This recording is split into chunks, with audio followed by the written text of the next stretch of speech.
pants today. It's all Take great. those You look off. hot. I'm talking about your legs on the air all week. Oh, And you want me to wear a skirt? You need to wear a skirt. All right. I've been talking. You do look hot. You want to go over Katie now? Yeah. Didn't you wrote a note earlier that her mother is actually Jewish? Yeah, I have that too. A little bit of an issue. I have that in my Or note. might have been in her life.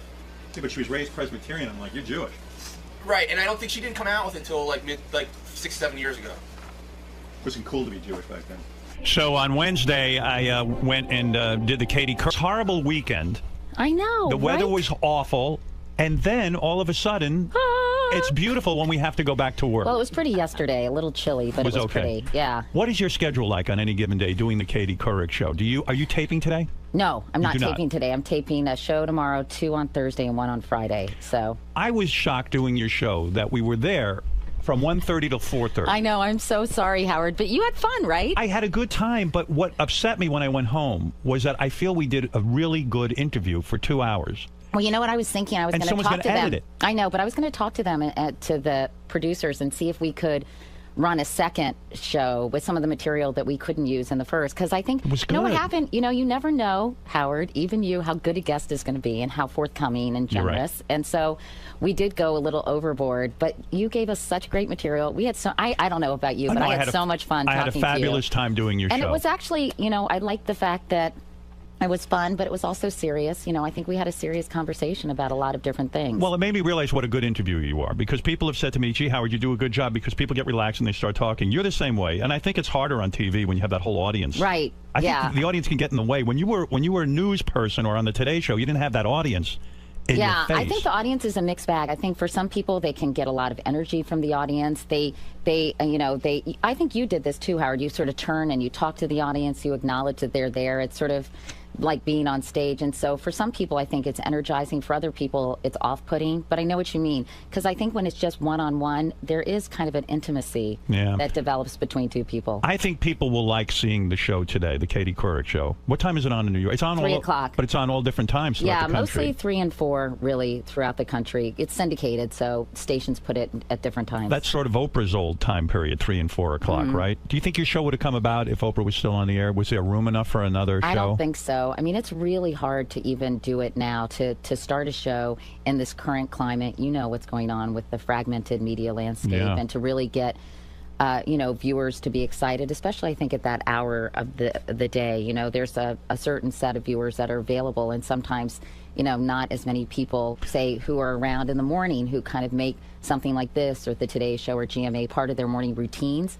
It's a little harder, I think, for 3 or 4 in the afternoon even. Do you worry about the economics of your show? They got to pay you X amount of dollars, and to put on the show is expensive. Yeah.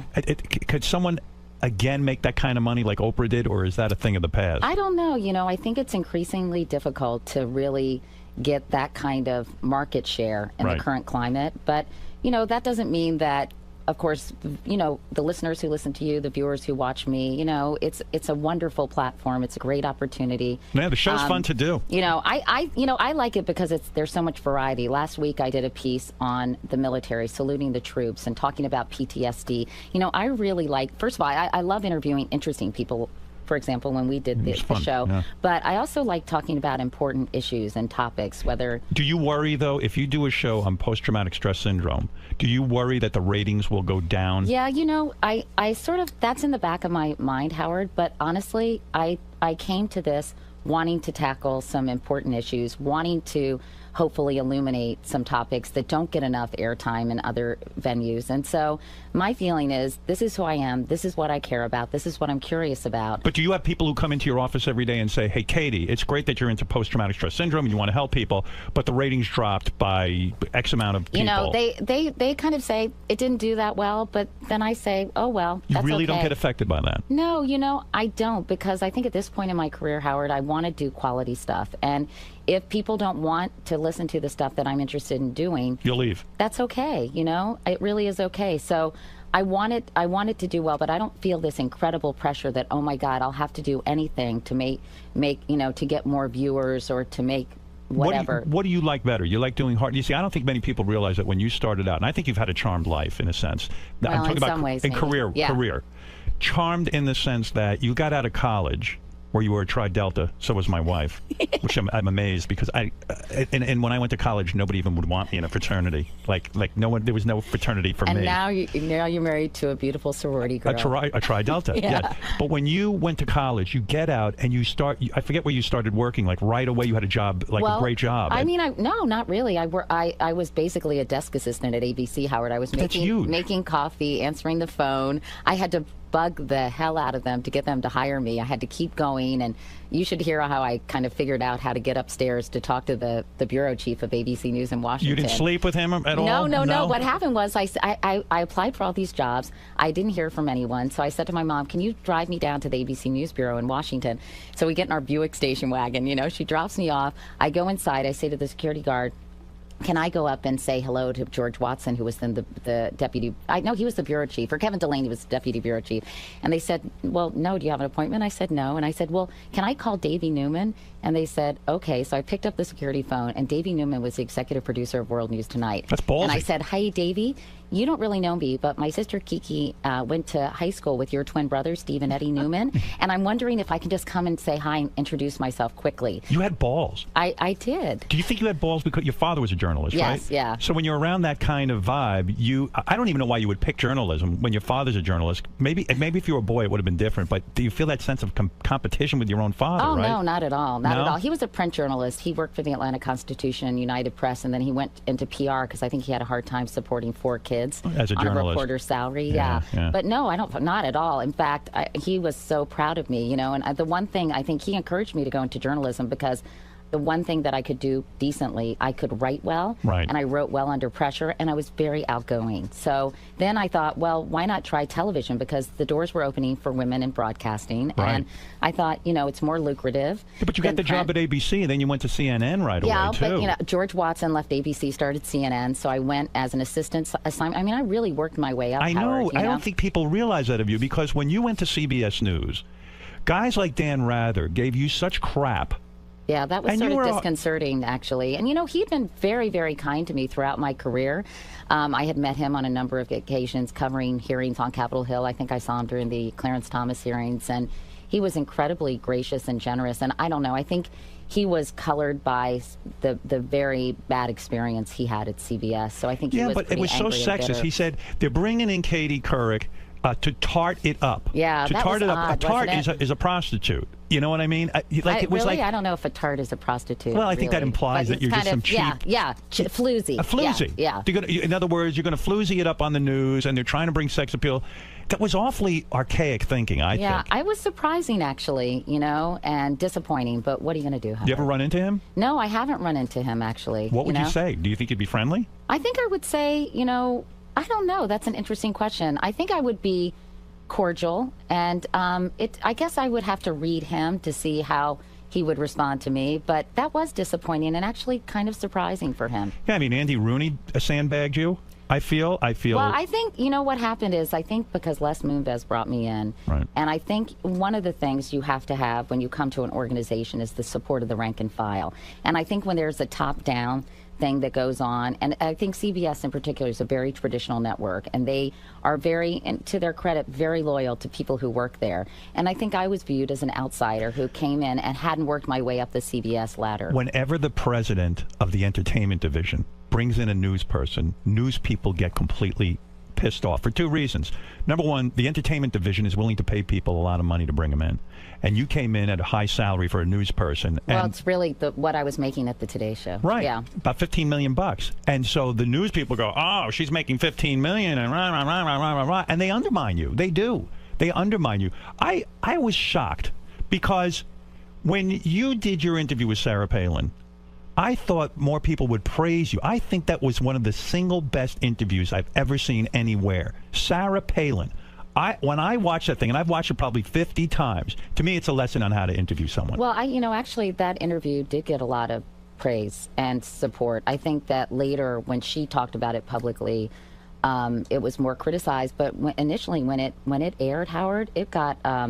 I didn't get much criticism at all, even from Republicans. I think most people thought it was incredibly fair, and that I didn't sandbag her, that the questions were not gotcha questions. They were basically questions, in my mind, that required accumulated knowledge and an ability to be a critical thinker. When you prepared to interview Sarah Palin, did you go in with the attitude that this is not a bright woman? No, you know, what I went in with the attitude as that there was a lot that was not known about her, how she would govern, what her opinion was on certain policy issues, how she felt. I mean, she had just gone to the UN and met with all these world leaders. I wanted to know her take on foreign policy issues, on Iran, nuclear weapons. I mean, I really approached it as I would have approached any political candidate who was not that well known. I think she underestimated you. I think she thought, oh, she used to be from the Today Show. She's going to ask me some light, fluffy questions. No, that always bothers me because I think anybody who watched the Today Show when I was on it, and when Matt and I did so many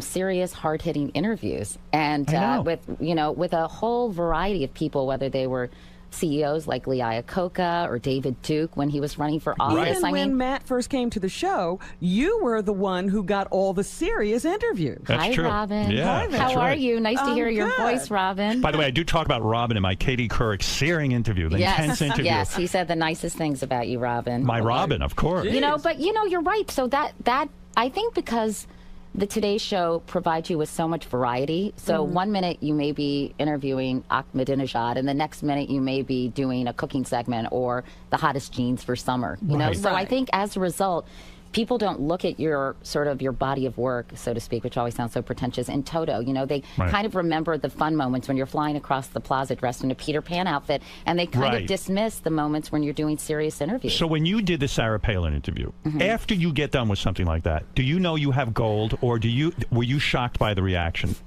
You know, I wasn't sure what the reaction was going to be because I think because the country is so polarized, I thought that people who did not like her, did not support her, would feel that even more strongly, that they would dislike her more. And I thought that people who supported her would basically blame me for the questions I asked and excuse anything that she did during the course of that interview. So I thought it would basically make people more entrenched. And is that the way it played out? No. How did anyone vote for her after that? Well, I think what happened was there was this sort of swath of undecided voters, kind of more moderate voters, who were really on the fence. And if you remember at that moment in time during the campaign, the trajectory for Obama was kind of flatlining a little bit. And Sarah Palin had given this riveting, I mean, she did an incredible job at the convention because she was like a politician the likes of which nobody had ever seen before. It was an amazing performance. Yeah. I mean, she was so accessible and funny, and you know, she was an incredibly appealing candidate. So do you think you were, I'm not going to say totally responsible, but somewhat responsible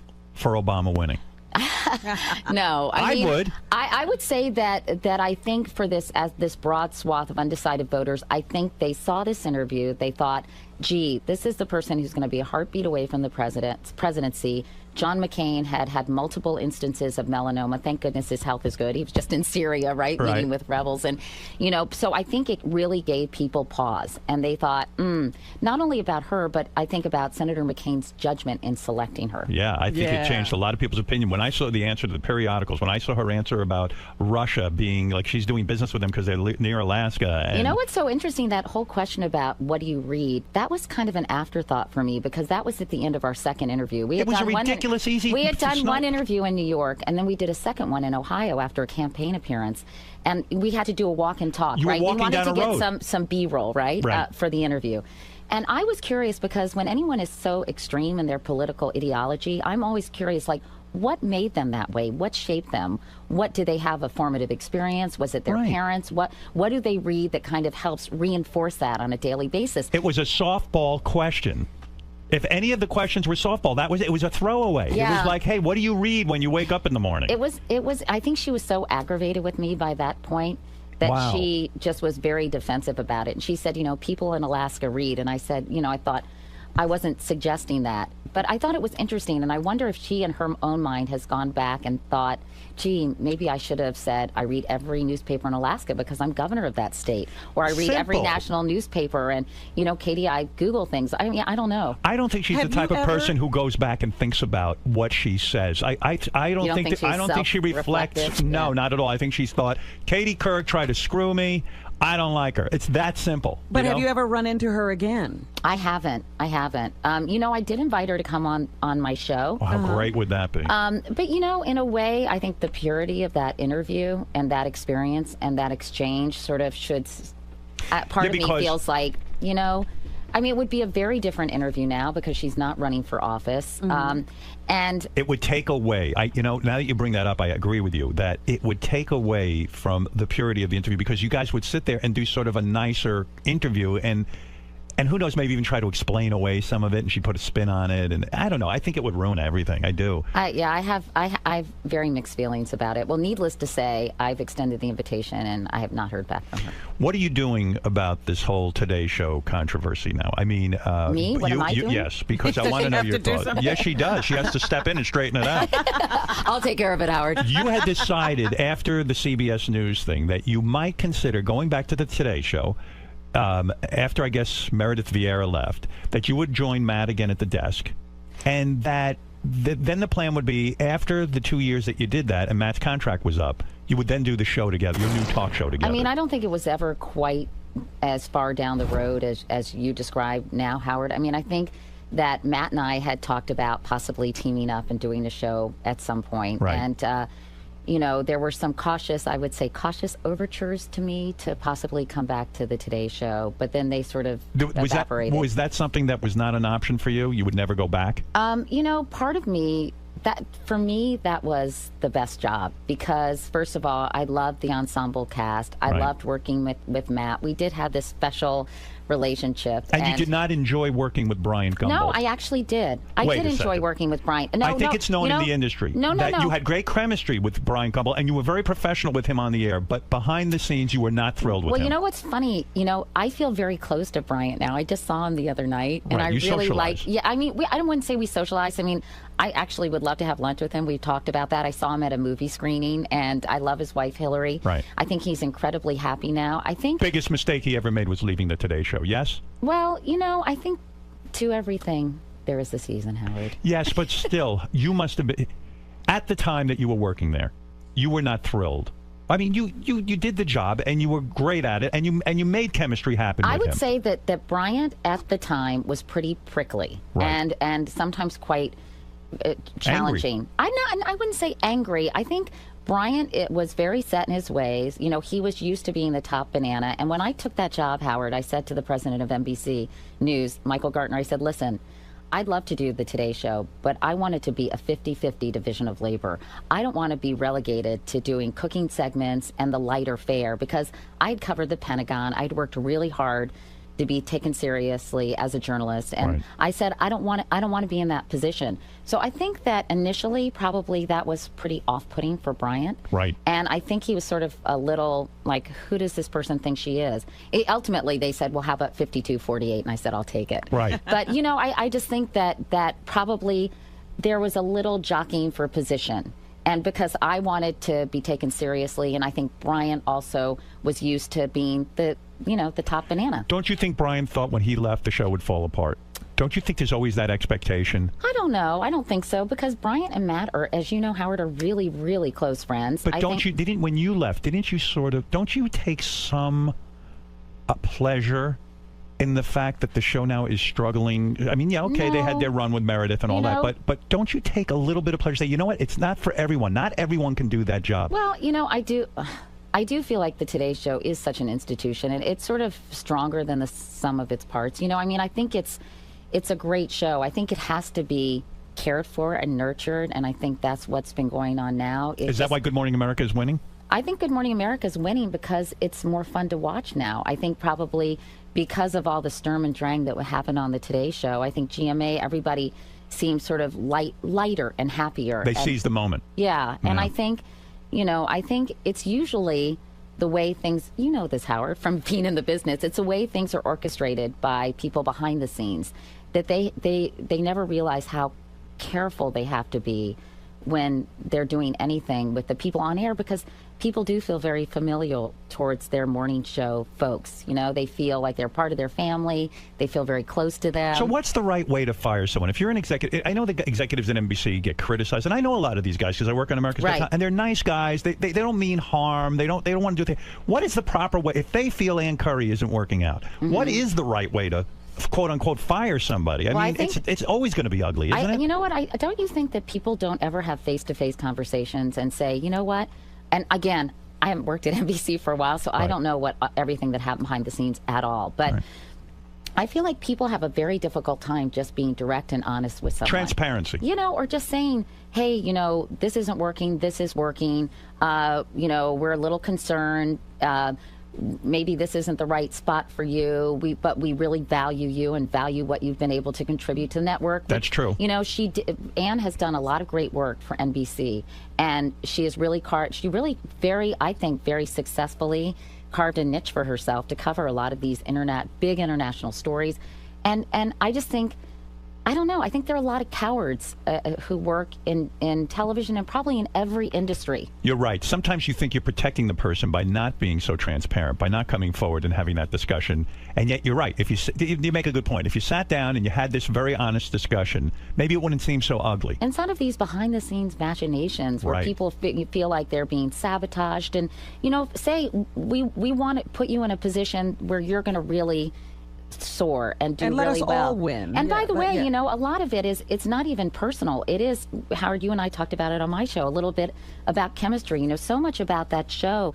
You know, sometimes you go out on a date and you're not really into the person for whatever weird, sort of nebulous reason. They're perfect on paper together. Yeah. And it just doesn't work out. And sometimes, you know, so much of that show is not about the interviews. It's really about, I hate to use the word repartee, but it's about the banter and the exchanges and the kind of comfort level between those two people. You and Matt had that. Yeah, I think we did. More so than you and Bryant, in a way, right? Because Brian and I had a different relationship. Mine was sort of the irritating younger sister to Bryant. Would you guys talk off the air when you used to work with Bryant? Would you actually like have conversation, or was it just like, let's go to work and then leave? No. We would talk. I mean, he was a little moody at the time. I'm not going to lie. He used to write the memos. Himself. No, he wrote one memo. I don't think I mean, listen, I give him credit because you want somebody who cares about the product, right? That's right. You know, and so he's sort of damned if he does, damned if he doesn't. You don't want somebody who just walks in, does the show, and leaves. I mean, So why have you not had lunch with him? Why have you not had lunch with him?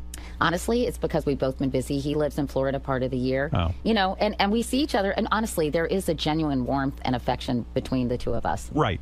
Isn't there something to also having been one of the keepers of the flame of the Today Show? The Today Show has such a long tradition. Aren't you glad it's still surviving without you? Because no, I am. I would not want anything to survive without me. Well, stop it. I would, if I was Katie, if I could AGT should die when you leave? Absolutely. Absolutely it should die. Why not?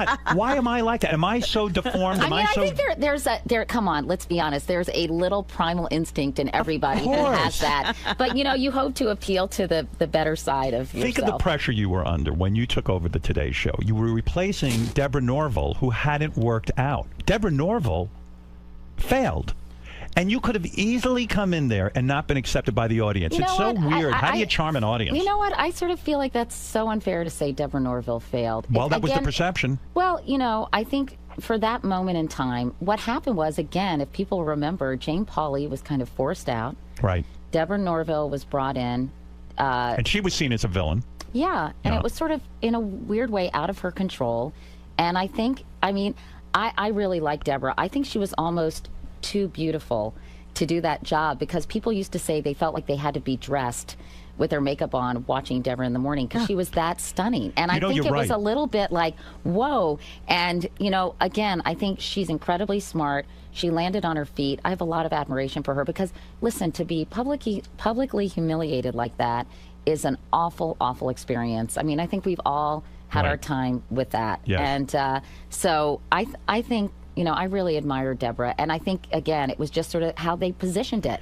Remember, they had Deborah sitting on the couch with Jane and Brian. It was like a guy with his wife and his girlfriend. Yeah. It was so wrong. Yeah, you can't stage it that way because, let's face it, women don't react well to that, and even men don't get too comfortable with that. But are you shocked today that, like, Fox News, for example, do you watch Fox News ever? Occasionally, yeah. Are you turned off to them because in the same way that MSNBC has sort of their view or slant on the news, it's so obvious? You know, I think it's kind of interesting to see what everybody's saying about it, a specific issue. So it's sort of interesting to see what Rachel Maddow is saying about something and what Bill O'Reilly is saying about something. But aren't you shocked how every woman that I see on Fox News now has a very short skirt on, the big boobs, and I mean, it's almost like watching softcore porn, isn't it? Does it turn you off? I do think there seems to be a bit of a type over there, and I think Roger Ailes knows what he's doing. Well, it does get me to take a look. I'll be honest with you. It's like wow, really? I mean, one, and then the women disappear and they bring in a younger, hotter one. You know, I used to see that on Fox Business more on regular Fox News, where people would be dressing very provocatively and super low-cut dresses, and I would be like, wow. Do you now? I kid you on your show today when we do the interview about you. Your legs are very attractive and they're very waxed up or something. I oiled them up for you today. One of the things I know when I watch this show, and I think you look fabulous. Thank you. I really do. But you know, this is the first time I've seen you wear pants. You usually wear That's not true. You wear a skirt. Yeah, most days. And your legs are fantastic. Thank you. And I said to my audience, Katie's doing something with her legs. Either you're waxing them, or like there's a shine to them. No, basically I just put lotion on them. That's my secret. Is that what it is? It's lotion, and they're fabulous. And she crosses them with the high heels. I mean, it's very sexual. Beth is sitting I know. right Beth and I have talked about it. Really? Ooh, this is getting weirder and weirder. Oh, darling, we're going to have a threesome by the end of the show. Stay tuned. It's going to be wonderful. Do they pressure you when you, because I remember with CBS News too, that was another thing. They were like, let's put Katie not behind the anchor desk. We want to put her somewhere where we can show her legs. It was a calculated move. I don't know. You know, honestly, it wasn't like, let's put Katie somewhere to show her legs. I think we tried to make the evening news a little less formulaic, a little less formal, more conversational, more accessible. And let's face it, you're an attractive woman. You're sexy. And why can't you show... Is that what Dan Rather means by tarting it up because you were showing your legs? I don't know exactly what he meant. Yeah, we can't get into his head. We never really discussed it. But listen, I think probably in hindsight, it was too jarring for people. Evening news viewers are very traditional. They're usually an older demographic, I think like 62, which doesn't seem that old anymore. Right, no, it seems young. But, you know, so I think that they've been watching the evening news a certain way for a number of years. And I think probably even the most traditional viewers are at CBS.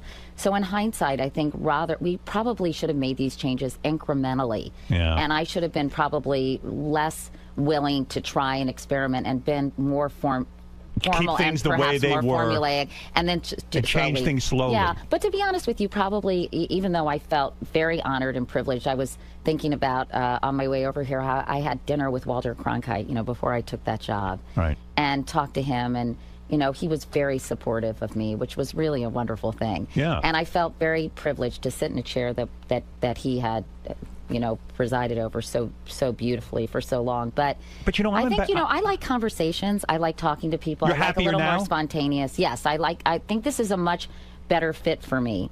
You know, I was just thinking. Was that a difficult period of time? Because you still kept that job. Yeah, you know. I mean, how did you deal? That's a stressful situation. You know, it was difficult because I think there was a lot of, obviously, external criticism because, you know, for a number of reasons. I think internally, there wasn't a ton of support from You wouldn't everyone, check the ratings every night to see if you were going up or down? No. And what's amazing to me about that, though, when you have high ratings, everyone leaves you alone. Uh-huh. When your ratings aren't the highest, then the executives get a hold of you. And I think that's the worst part of being on-air talent. If your ratings aren't stellar, and this is what I hate about the ratings world, then they start in with you. They come over. Suggest. Katie, maybe you need to do this. Maybe you need to do that. You know what I'm saying? Yes, I do know what But it's also saying. that environment Did you where get that? you know that people aren't behind you. Yeah, you know, I think that what happened is when I went there was a big spike in the ratings. I think, frankly, mostly a curiosity factor. Yeah. And then it settled down to basically what it had been before I came. Yeah. So I think, you know, so I really focused. I know it probably sounds Pollyanna and unbelievable, but I really focused on the work. I focused on trying to do good shows, trying to do good pieces, covering different things, doing the Sarah Palin interview, getting out in the field, reporting. I did a weekly web show, which at the time was very avant-garde. You know, every week I would do an interview show just for CBS News Online. I'm embarrassed. I can't even tell you who anchors the CBS News right now. If you asked me that question, I couldn't tell you. Well, you know, I think that obviously it's 𝗧𝗵𝗲, by the way, and he's a great reporter and a great journalist. I don't tune in at whatever time they do it now, 6:30 or 7 o'clock. I don't tune in for my news. Well, this is the problem. This is just opens up to a whole conversation about how the media landscape is changing. People consume information and news when they want to. They don't. They have so many choices, and they don't have to tune in at a certain time of day. I think one of the reasons the morning shows still thrive is because people have to get up in the morning, right? Yes. They have to check the weather. They want to know what's going on in the world. But I think in the evening news, if you're looking at the internet all day long, or you have it on your cell phone, you know, I think, by the way, the evening newscasts do a great job of, in 22 minutes, really doing great pieces. Capturing the whole Yeah, exactly. vibe, And I think they're incredibly worthwhile, but they don't necessarily jibe with the way people are living now. No, I can't sit and wait for the news anymore. That's why I don't know the name of the anchor person. So, but do you feel also that, you know, because then they announced that Diane Sawyer was going to take over the evening news for ABC, and you sort of made it easier for her. I don't know. You know, I don't know about that, Robin. I just think sort of the time had come where it was not such a novelty, you know, and that Diane had an incredibly illustrious career prior to taking that on. So I don't know. I think also, for whatever reason, maybe because I'm a little more of an open book, I've always been a little bit more of a lightning rod, possibly. I don't know. I've got to compliment you, because I meant to tell you this the other day.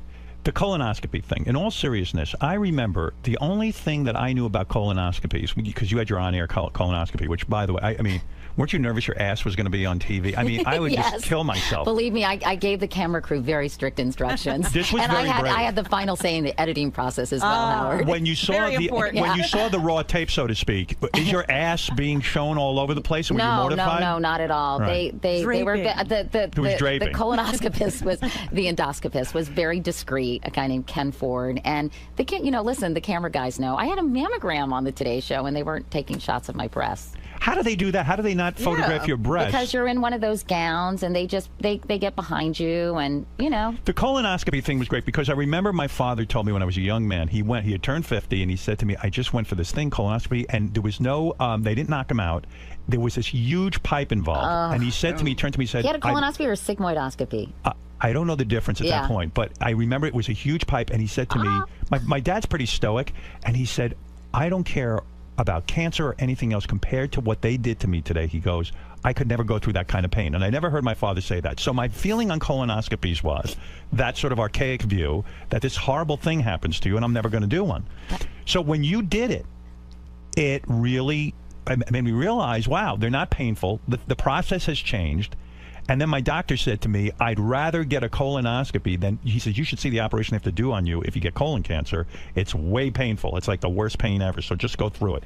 And it really is a big nothing. Yeah. But you did, that was incredible how you changed people's perception. And I do applaud you for that. Thank you, Howard. Because I think that they had something at the University of Michigan called the 𝗧𝗵𝗲 effect, and the number of colonoscopies went up 20%. 20%. All I wanted to do is sort of demystify the whole process. That's so interesting. Your dad, you know, back in the day when your dad was 50, I think they didn't have the kind of drugs that they give you now. No. And I cannot imagine, honestly, that procedure without the My dad still will not get one. Really? Because of that experience. He still thinks it's that thing. And I go, Dad, well, it's you know, nothing. your mom needs to get one too, Howard, because women are diagnosed as often as men with colorectal cancer. Yeah. And it's the second leading cancer killer of men and women in this country. And that's what your husband died of. Yes. Yeah. When he was just 42 years old. Yeah. I can't believe, 42 years old. Was there a history in his family? No, you know, his mom, at the time Jay was diagnosed, his mom had ovarian cancer.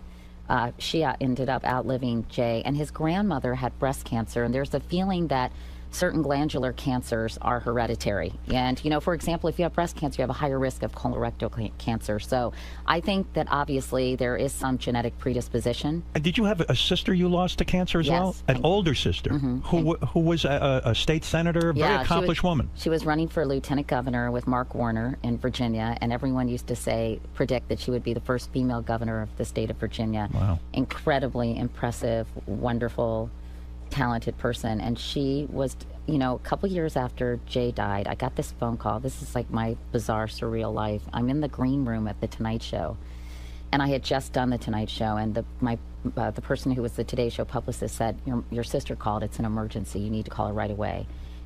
Nobody wants that kind of call, right? So I called her, and I was so terrified it was my parents, because my mom and dad were older. And I got on the phone to Emily, and she said, don't worry, it's not mom or dad. I said, what's going on? She said, it's me. I have pancreatic cancer, and it's all over my liver. How old was she? She was 52 when she was diagnosed and 54 when she died. And you were close to her? Very, yeah. Oh. So there are 4 kids in my family. Emily was the oldest. My sister, Clara, I call her Kiki, she doesn't like that anymore. And then I have a brother, Johnny, and I'm the youngest of 4. So that was so devastating. It was so devastating, and very devastating for my parents, obviously for all of us, but for parents to lose a child, as anyone has experienced that, from my mom and dad, I think. Did she have kids? Yes, 2 incredible sons. Her son, Ray, is an oncologist hematologist in Northern Virginia, and Jeff is my other nephew who lived with us between college and graduate school. Great guy. He's a director. He just finished directing Kick-Ass 2. Wow, no kidding. Yeah, isn't that great? And what's with your kids? So proud of him. Do you worry about your kids? Because you're a very wealthy woman. And, sometimes it's hard. Well, you are. You are very wealthy, aren't you? I think I've done well. You've done well. Happy to say. Which is a nice thing to not, the one thing about doing well, it makes life easier, and it's one less thing to worry about, and I feel very blessed to not have to worry about that. Well, you've worked really hard. That's why when you started dating, by the way, that's a whole weird thing, too. You're an attractive woman, you're a young woman, you lose your husband, you got 2 young girls at home.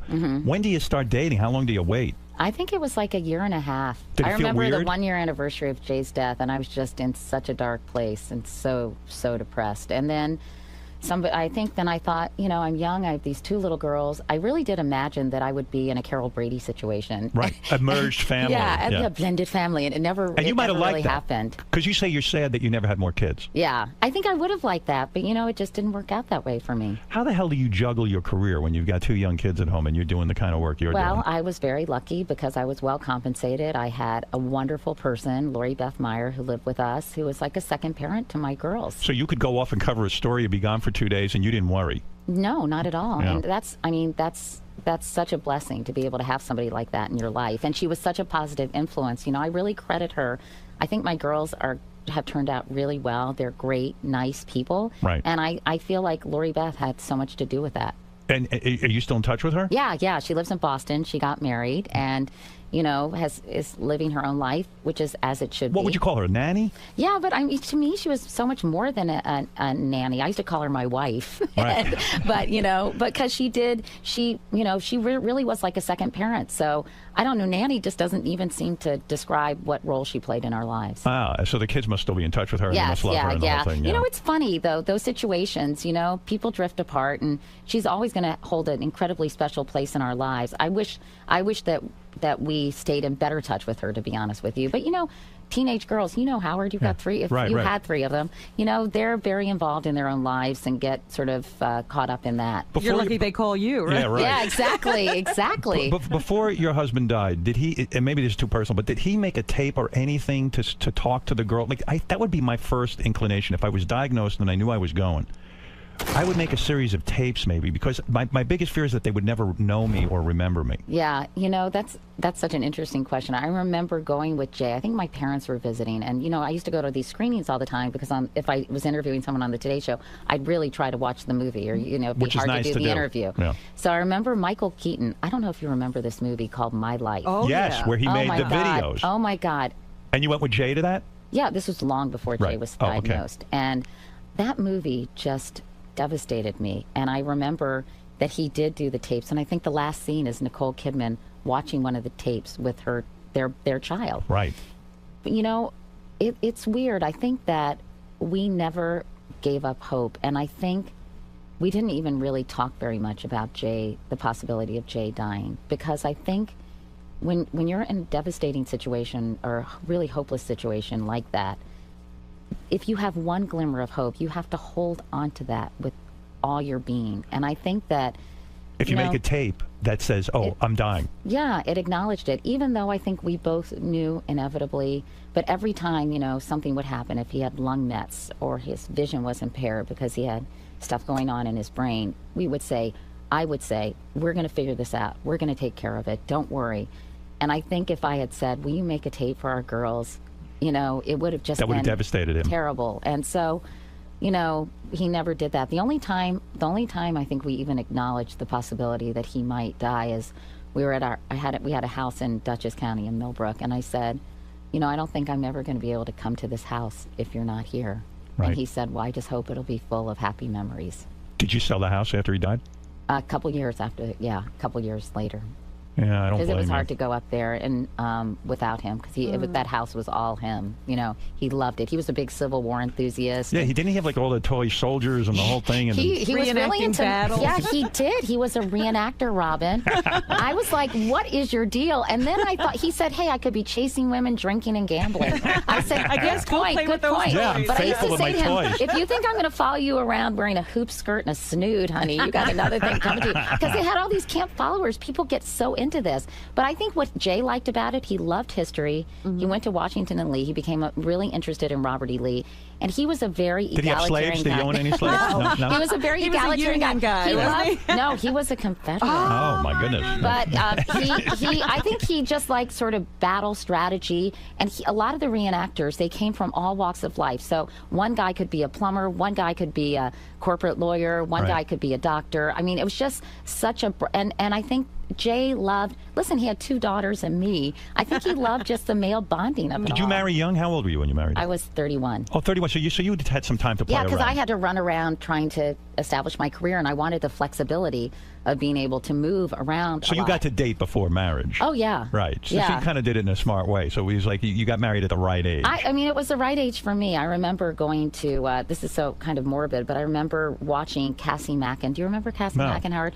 She was a Capitol Hill correspondent for ABC News, and she was beautiful and accomplished. And I remember watching her pallbearers were like Teddy Kennedy and a cameraman named Rolf Tessum, and she had no husband or family. And I think right then and there, even though I was this sort of hardcore, diehard career woman / feminist, I thought, you know, I want that part of my life to be fulfilled too. And then and there I said, I want to ultimately get married and have a family. And so Jay was there at the at the right time, and I fell in love with him, and he was everything I ever wanted in someone. He had so much integrity and was such an incredible family man and such great values, but also wicked smart, just so interesting. I would be intimidated dating you because I think you might have this trouble with men because you are very, very smart. I'm not that smart, actually. No, you kind of are. And I would think that a lot of guys get intimidated, because you're, a good earner, and also you can be very quick. I've seen you do it. And you can really turn. Once in a while. No, I've seen you turn on people. No, I mean, you can really do it. Now that's why I never, when I used to read about your dating after your husband was gone, and came a time you started dating, the Larry King thing, I never. Okay. Mrs. Larry King. It was, no. That story has there's no gotten way you so could be blown out of attracted to him. proportion.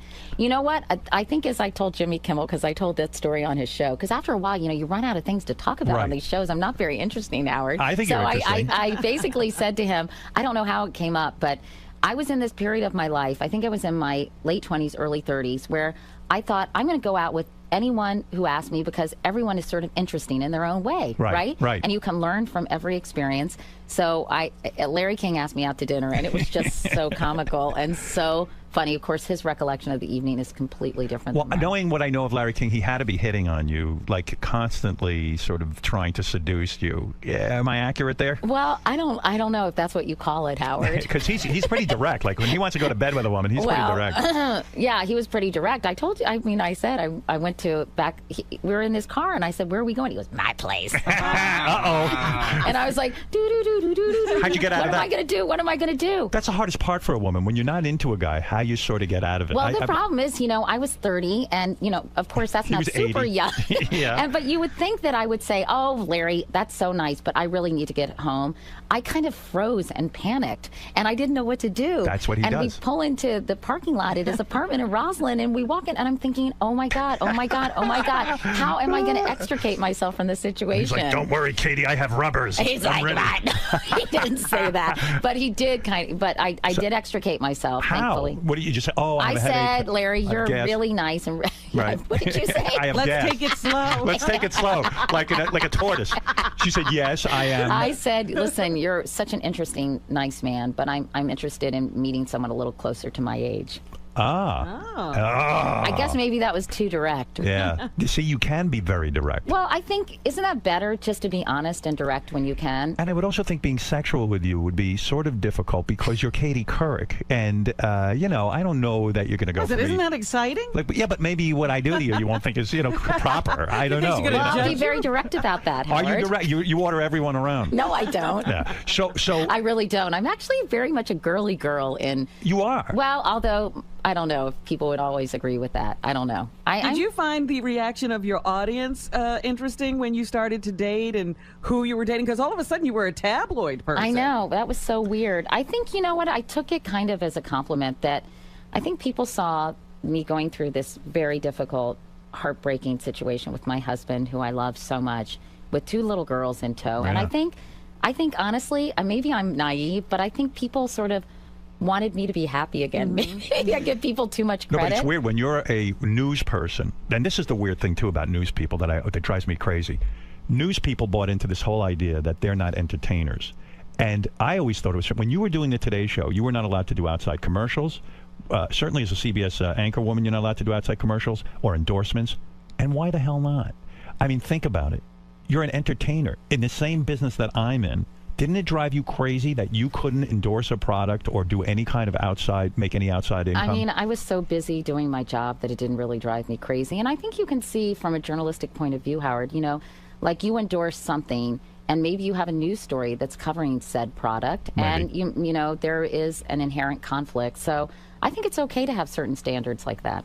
So when you're dating, you have to be careful because you're a news person. And if it's a guy, even with these guys, you know, they do keep a low profile with dating and stuff because it does affect the public. If I see Katie Couric, when you were dating Brooks, who I met a couple of times, you go, oh, she's going out with such a young guy.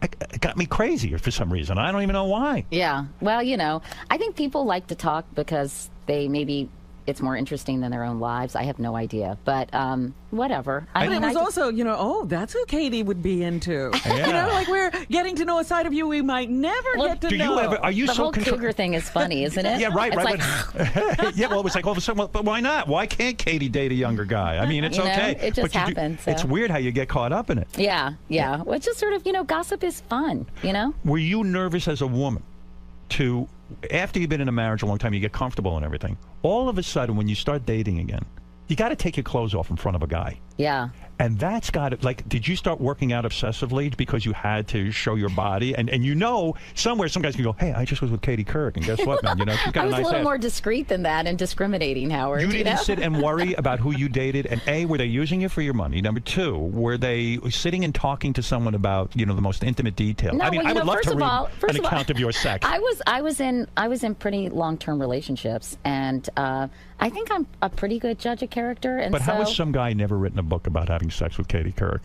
Because she picked good. Yes. Is that it? Thank you, Robin. Or did you have him sign a non-disclosure? No. She Can had you a lawyer imagine? there. Oh, that'd be the best. Yes. Can you please sign here before we go out? Before we have our sex? Yeah, exactly. That'd be a real turn-on, wouldn't it? Did you ever lose control in your personal life? Or let's say throw caution to the wind, have a one-night stand or fling? Maybe before I was married, but not since. But not since? No. Because you're daughters, you have to be somewhat more careful? Yeah, well, first of all, for a whole myriad of reasons, I think you have to be careful these days doing that. And I think for some of the things that you just talked about, you know, I think that I require a certain level of trust in someone. So you would never have an F-buddy, you know, someone who you read about what women are doing, you know, that kind of thing? So. You think you'll ever get married again?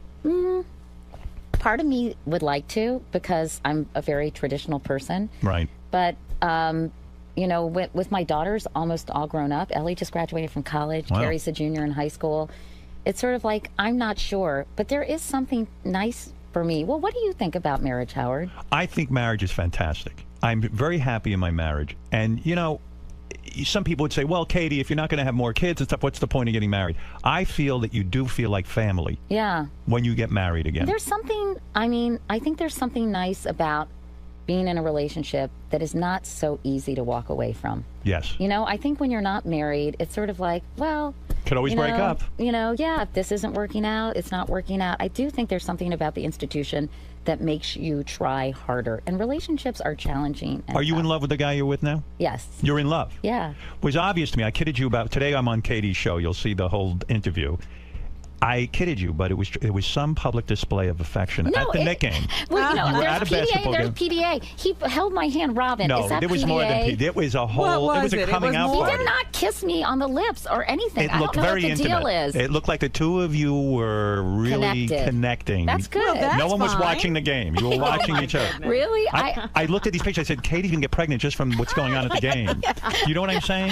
That train has left the station hours. Is that? But I know. But is that has it left? That's it. No more. No more That's it, period. it's That's it. over. I'm 56, Howard. It's amazing how good you look. Now you're not doing any plastic surgery. No, You've no. never done Should the I? Botox. No. I have actually done a little bit of Botox. I've dabbled in Botox. Because after I But I taped think your too show, much of that makes you look very waxy and you don't have an expression. Right. Yeah. after Yeah. I taped your show, my wife and I went home. I go, Katie looks too fucking good. Honestly, it's the lighting, Howard. is it the lighting? Yes, that Because Did I was- Howard was It affected is by the honestly. Well, I gotta tell you, it's, I was it's on the- magic lighting. It's not the lighting. I'll tell you why. I saw some clips of me on Katie, and she looks They great. didn't do your lighting and the my same way? my lighting, it ain't working for me. That's whatever that not light true. is. You look great. They only too. get Katie that No, lighting. you didn't. I look so bad. No, you didn't. That's why I hate doing He's these so hard interviews. on No, I'm a honestly, mess. you are so hard on yourself. If I just could have been a little bit good looking, a You know little what? bit. And Howard got mad, Robin, because I said I thought he was interesting looking, but I said that really as a compliment. I saw you vomit. Because I think, I saw you turn your head and vomit after. No, I said, honestly. Yeah. And you know, when you get to know somebody, I mean, everyone has known someone who they thought was beautiful. Right. They get to know them and they become less and less attractive. That is true. And really, Howard, you're a very attractive man. No, but I see the kind of See, guys you can go grow, for. Howard. You got the chance of being No, more I don't. attractive. I see the kind of that guy Brooks, who I met a couple of times because we were at dinners and stuff. He was a very attractive, physically attractive guy. He was. Yeah, I mean, he was is. He still is. He's the He looks good opposite of still. me. Yeah. No, you stop it. You're Stop into with the pretty self- boys. The opposite of I'm not into pretty boys. You're not? I like. No, I mean, listen. I've dated a lot of different kinds of guys. She and, dated Larry King. That's true. That's true. That's you know, just show you're I open-minded. do like attractive men, but I find attractive comes in all sorts of different packages. Yes, well, we'll leave it at that. Listen, Katie, you are Howard. something else. Katie Couric, America's sweetheart. I think that train's left the station too. I think there's a statute of limitations on that title. Well, I but- said that to Matt when I see him. I go, Matt, isn't it great? I'm so despised, and now you're going through the same thing. Look at Katie; she's not America's sweetheart. It's perfect. Who would have Oh, predicted? stop it. You kind of are, though. You really on the are. outs. And your new show is really good. I Thank do you. watch. I've been Thanks, watching Howard. it. Really? Yeah, Beth turned me on to it. And I started watching it. It's a very kind of fun, relaxed show, and I think it really shows off your talents really And she well. does you. delve into Yeah. different kinds of topics. That's one of the things that I do love about the show. Yes. Because, she'll spend a lot of time with something, you only know on the surface or something you need to know, but you've never, ever had any time to spend with. Well, And by the way, Katie, I don't want to forget to say, you're Jewish. My mom is. Yes, that she means is. you're Jewish. I know. My Why would boyfriend you- is, and he always says, You "Come really on." are Jewish. I mean, if Hitler came today, No one knew that. Yes, he would my say, mom is Jewish. If the mother is Jewish, the child is I know. Jewish. I am a member of the tribe according You've to Why Hebrew did they- law. why That's did why they- Jewish but- men love me because I look like a 𝗧𝗵𝗲. Yeah. But they can tell their mother I'm a Jew. But you were raised a Presbyterian. I was. My Isn't dad that- was Presbyterian. And he was what? He said to your mother, I will not have this? I think, my mom, I think my mom was not super religious. Right. I grew up in She didn't Virginia. care. And I think, There were no temples. No, there were. But actually, there Yeah. were not many Jewish kids where I grew Right. up. Sandy Markridge and Sandy Sager. Two Sandys who I went to school with. You're not afraid to call people out, so to speak, even as a news person. Like when you got mad at Donald Trump during the whole birther thing. Yeah. You said he's acting. You said Donald's a nice guy. I've met him a couple I of love times. him, but he was being such a horse's ass. I couldn't believe it. Because why? Because he wouldn't let go of this He wouldn't idea. let go, and it's just ludicrous. The whole thing was just ludicrous. And I think sometimes he gets caught up in his own bravado, Do you have? Did he? But he's a dangerous guy to even criticize a little bit. He's very sensitive. No, you know what? This is the thing. I don't know. We have a really nice relationship too. I think that I could have that conversation with him, and he would say, "I'm sorry, I agree to disagree." And He didn't tweet about you. He didn't attack you. I don't know didn't why. attack. I think there's actually a certain base level of fondness that we have for each other. I don't know. Weird, right? So when you run into a guy like that after you've said, "Hey, he's behaving like a jackass," you don't worry that somehow. No, because I think he just likes to be talked about, Donald. So you think he's not overly sensitive and will start No, attacking I mean, you? I think he knows I like him. I think that we never even talked about it. I don't even know if he even knew I said that. If I want to be friends with Katie Couric, do I have to be a famous person? Are most of your friends famous? No, Do you most of have my famous? friends aren't. Who are your friends? My friends, gosh, I have a really close friend who I went to college with. And she's not jealous of you? No. You don't sense that from old friends who you try to go back? No, all my high school girlfriends, Howard, 5 of them are all coming to my house at the beach in July. Really? Yeah. Do you have any black friends or only white people are friendly No, with you? I have black friends. I do. Yeah, yeah. Well, who are they? Who are your black friends? Brian Gumbel. She's hardly friendly with him. Come on. You can't get too close. That's right. All right, listen, who knows? I want a list of your friends. I want to know how many are black and how many are Puerto Rican. I would say I don't have that. Famous people kind of make me nervous, Howard. They do. I'm a little intimidated by famous people. I'm uncomfortable with them as well. Like when I went to that dinner party at the 𝗬𝗏𝗏s, I wanted to talk to Howard a little more, but I was a little afraid. And I thought you were standoffish. Really? Yeah. I wanted to talk to you, but I don't know. I was just nervous. Katie and I get were a little nervous. We were at a dinner party. And I remember thinking, gee, I'd love to have a conversation with Katie, but you're very bubbly at these parties. You are the life. You are a Tri-Delta, there's no doubt.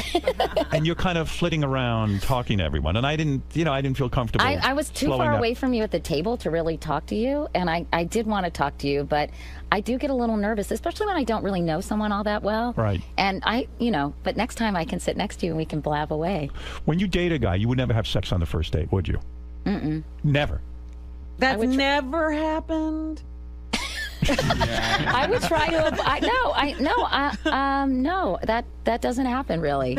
When Michael Jackson asked you, I don't know. I'm very old-fashioned, you guys. When I know that about you. I like that. It turns me on. When Michael Jackson asked you out. Yeah. That was actually through Rabbi 𝗧𝗵𝗲. 𝗧𝗵𝗏 Yeah, he became very close to Michael for a period of time. And I remember I got a producer on the Today Show said, Rabbi 𝗧𝗵𝗏 wants to talk to you. I said, okay. Yeah. So he called me in my office at the Today Show, and I said, Rabbi 𝗧𝗵𝗏, how are you? And he said, Katie, I have a question for you. Are you seeing anyone? And I thought, this is so beyond creepy that Rabbi 𝗧𝗵𝗏 is hitting on me. Yeah, I'm like, he Rabbi wants you. 𝗧𝗵𝗏, you have like 9 kids. What's going on here? He goes, I said, actually, I am, because I had a boyfriend at the time. Right. He said, oh, that's a shame, because when you left, I had actually said hello to Michael Jackson, who was in New York, because I was trying to get an interview with him. Michael said to me, that's the kind of girl I would like to go out with. And I said, what an insult. I said, oh, Rabbi 𝗧𝗵𝗏, that's very flattering, but I'm seeing someone. But will you tell him how flattered I am? What a nice compliment that is. How strange is that? Right? Oh, can you imagine? I mean, and just what as does a that journalist. mean? You're the kind of girl. I think, honestly. Like, what do I look like, a guy? Not to be too psychoanalytical about it, but I think he was probably looking for a little normalcy, possibly, and maybe he saw me as kind of a normal person. Yeah, maybe that's it. I mean, Larry King got further with you than Michael Jackson. I do regret, though, I thought it was not that long after Jay had died. It was, probably a year and a half or 2 years, because I was dating someone at the time, and I do regret not having dinner with him, but I thought, can you imagine that scene? Yeah. Oh, that would have been insane. Bringing him home to the girls? No, but even just going out, as a journalist, breaking bread with Michael Jackson. As someone who wants to be interesting on talk shows, you should have had that as your main story, the date. But now I feel like it would be grossly exploited. Oh, it would be. But who cares? I still want to hear about it. So sad, right? So sad. Fame is a dangerous thing, isn't it, Howard? Well, you can get carried away. And I look at people like Amanda Bynes and Lindsay Lohan, and it's hard enough to deal with it when you're fairly mature and you've had a pretty stable background. For all your neuroses, you have very loving parents, Howard. Yes, and also I think you're right. If you grow up without fame and you're just a normal person who goes through the struggles of life, it's a lot different. You sort of get to know a little bit of who you are. Yes. Right. At least. But can you imagine how rattling and unnerving and unsettling it is for these young women and young men too, right? But particularly for these young women, because I think it's very confusing. What are they valued for? Are they valued for their sex appeal totally? Are they valued for their talent? They're not valued because they're good people, right? Right. Yeah, it's a whole weird thing. Was it weird for you bringing guys home to meet your daughters? I mean, that's a whole other thing. I have very mixed feelings about it. I wanted them to know that because we're such a female-centric household, I wanted them to see that I had relationships with men. Right. Obviously I wasn't bringing men home all the time and having them stay. I would only, once I was in a serious relationship that I thought could be potentially long-lasting. Were the kids critical of the guys you brought home? They were, my first boyfriend, not so much. It depended. I think Were they critical of Brooks because he was so young? I think my older daughter, no. My younger daughter, I think, felt threatened by that. And I think they saw men as taking time away from them, from my time with them, Yeah. And so it was very hard to balance because I wanted to have a social life. I wanted to have relationships, but I also wanted to be a good mom. I think it's fairly typical for single parents to deal with this. Have that you know? dilemma, and if you say to your daughters, well, I'm going to go spend the weekend, I'm having one special vacation with this guy, and they're like, well, what do you mean? You're leaving us? You weren't with us all week? And, yeah, I can exactly. imagine. But I always tried to calibrate and recalibrate, where my time was going to make sure that. But it's tough. It's a balancing act. Yeah. It is, because the guy can come on too strong and sort of try to be daddy. Right. And you've got to set him straight too. Right. That's tough. And my current beau, what do you call someone when you're boyfriend. 56? My boyfriend. Yeah. Look at you, you're blushing. Is very good about that. He has his own kids. He doesn't really, pressure my kids. He's very like, I'll let them come to me. I mean, he's very loving and warm to them. This is the guy. But he I didn't think. rush it. Maybe this is the guy. Who knows? Howard? I don't know. Seems to know. He seems to know just what to do. Hits all the right buttons. Look at her giggling. Look at sorry, you. You're like sorry. a teenager. No, that's because you're looking at me in that weird way. And what do you Howard. do? How can you have him sleep over if your daughters are around and stuff? You can't. Oh, I guess you could. Well, I don't know. Well, Carrie's 17. I think they know this. They know the drill. Yeah. Just get a real thick door so you don't moan too loud. Try not to make so much noise, Katie. try. Everyone knows about you. I'll really try, You're a Howard. screamer. There's so much more to talk about, but all right, I'll let you off the hook here. It was fun being here. You liked it. Really fun. You liked it. The You one say? thing I did. know about Katie that maybe other people don't know is she's incredibly philanthropic. Oh, yeah? As well. How much dough are you giving them? Oh, no, she's not. No. I learned when you watch the show. I don't know what they left in and what, because it was a 2-hour taping. But Katie, she had this talent competition. This is so embarrassing. Oh, Howard was so funny. And she turns to the crowd and she says, and by the way, the winner of the talent competition will get $500 for their charity. And I'm going like, Katie. I know. It was so embarrassing. $500 whole dollars? You That's billionaire? all they can scrape together. She's so cheap and not philanthropic at all. Wait a That's minute. not true. No, Wait a minute. I just don't I've talk actually about it. seen her in action. You've seen the dough she gives? I didn't see anything. It was not necessarily about dough, but she gives up her time. I give dough too. She gives up Matt used to say that herself. moss used to fly out of my wallet. But There that's you not go. true. I actually am. I'm very low key about it. We didn't Howard. even talk about you dated Bob Saget. I never got to No, that. one date. I can't yeah. see you, but well, maybe I could. I He don't was know. probably a fun. He good was guy. really fun. Why only one date? I don't know. He's a womanizer. He goes out with a lot of different women. Really? I mean, I had my. fun. He's not a womanizer, I don't though. think He's a good guy. I don't think I did it for him. Oh, you think he never called again?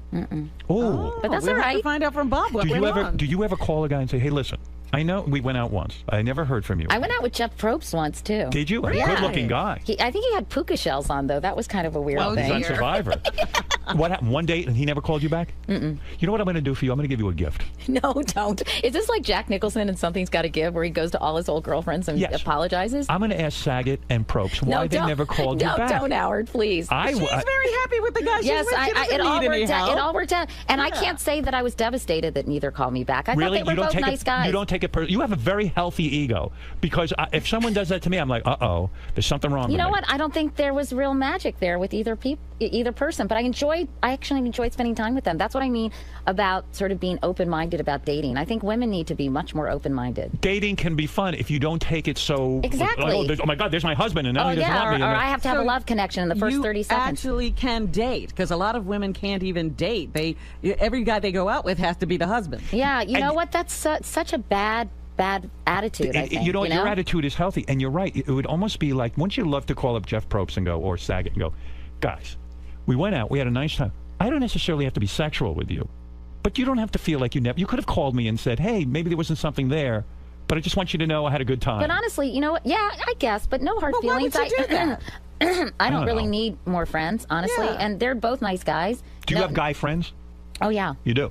Yeah, totally. I have guy friends. Guys who were married? Because I would get jealous. I imagine the women would get jealous if I was. No, you know what? I mean, I am not threatening, Howard. You know that.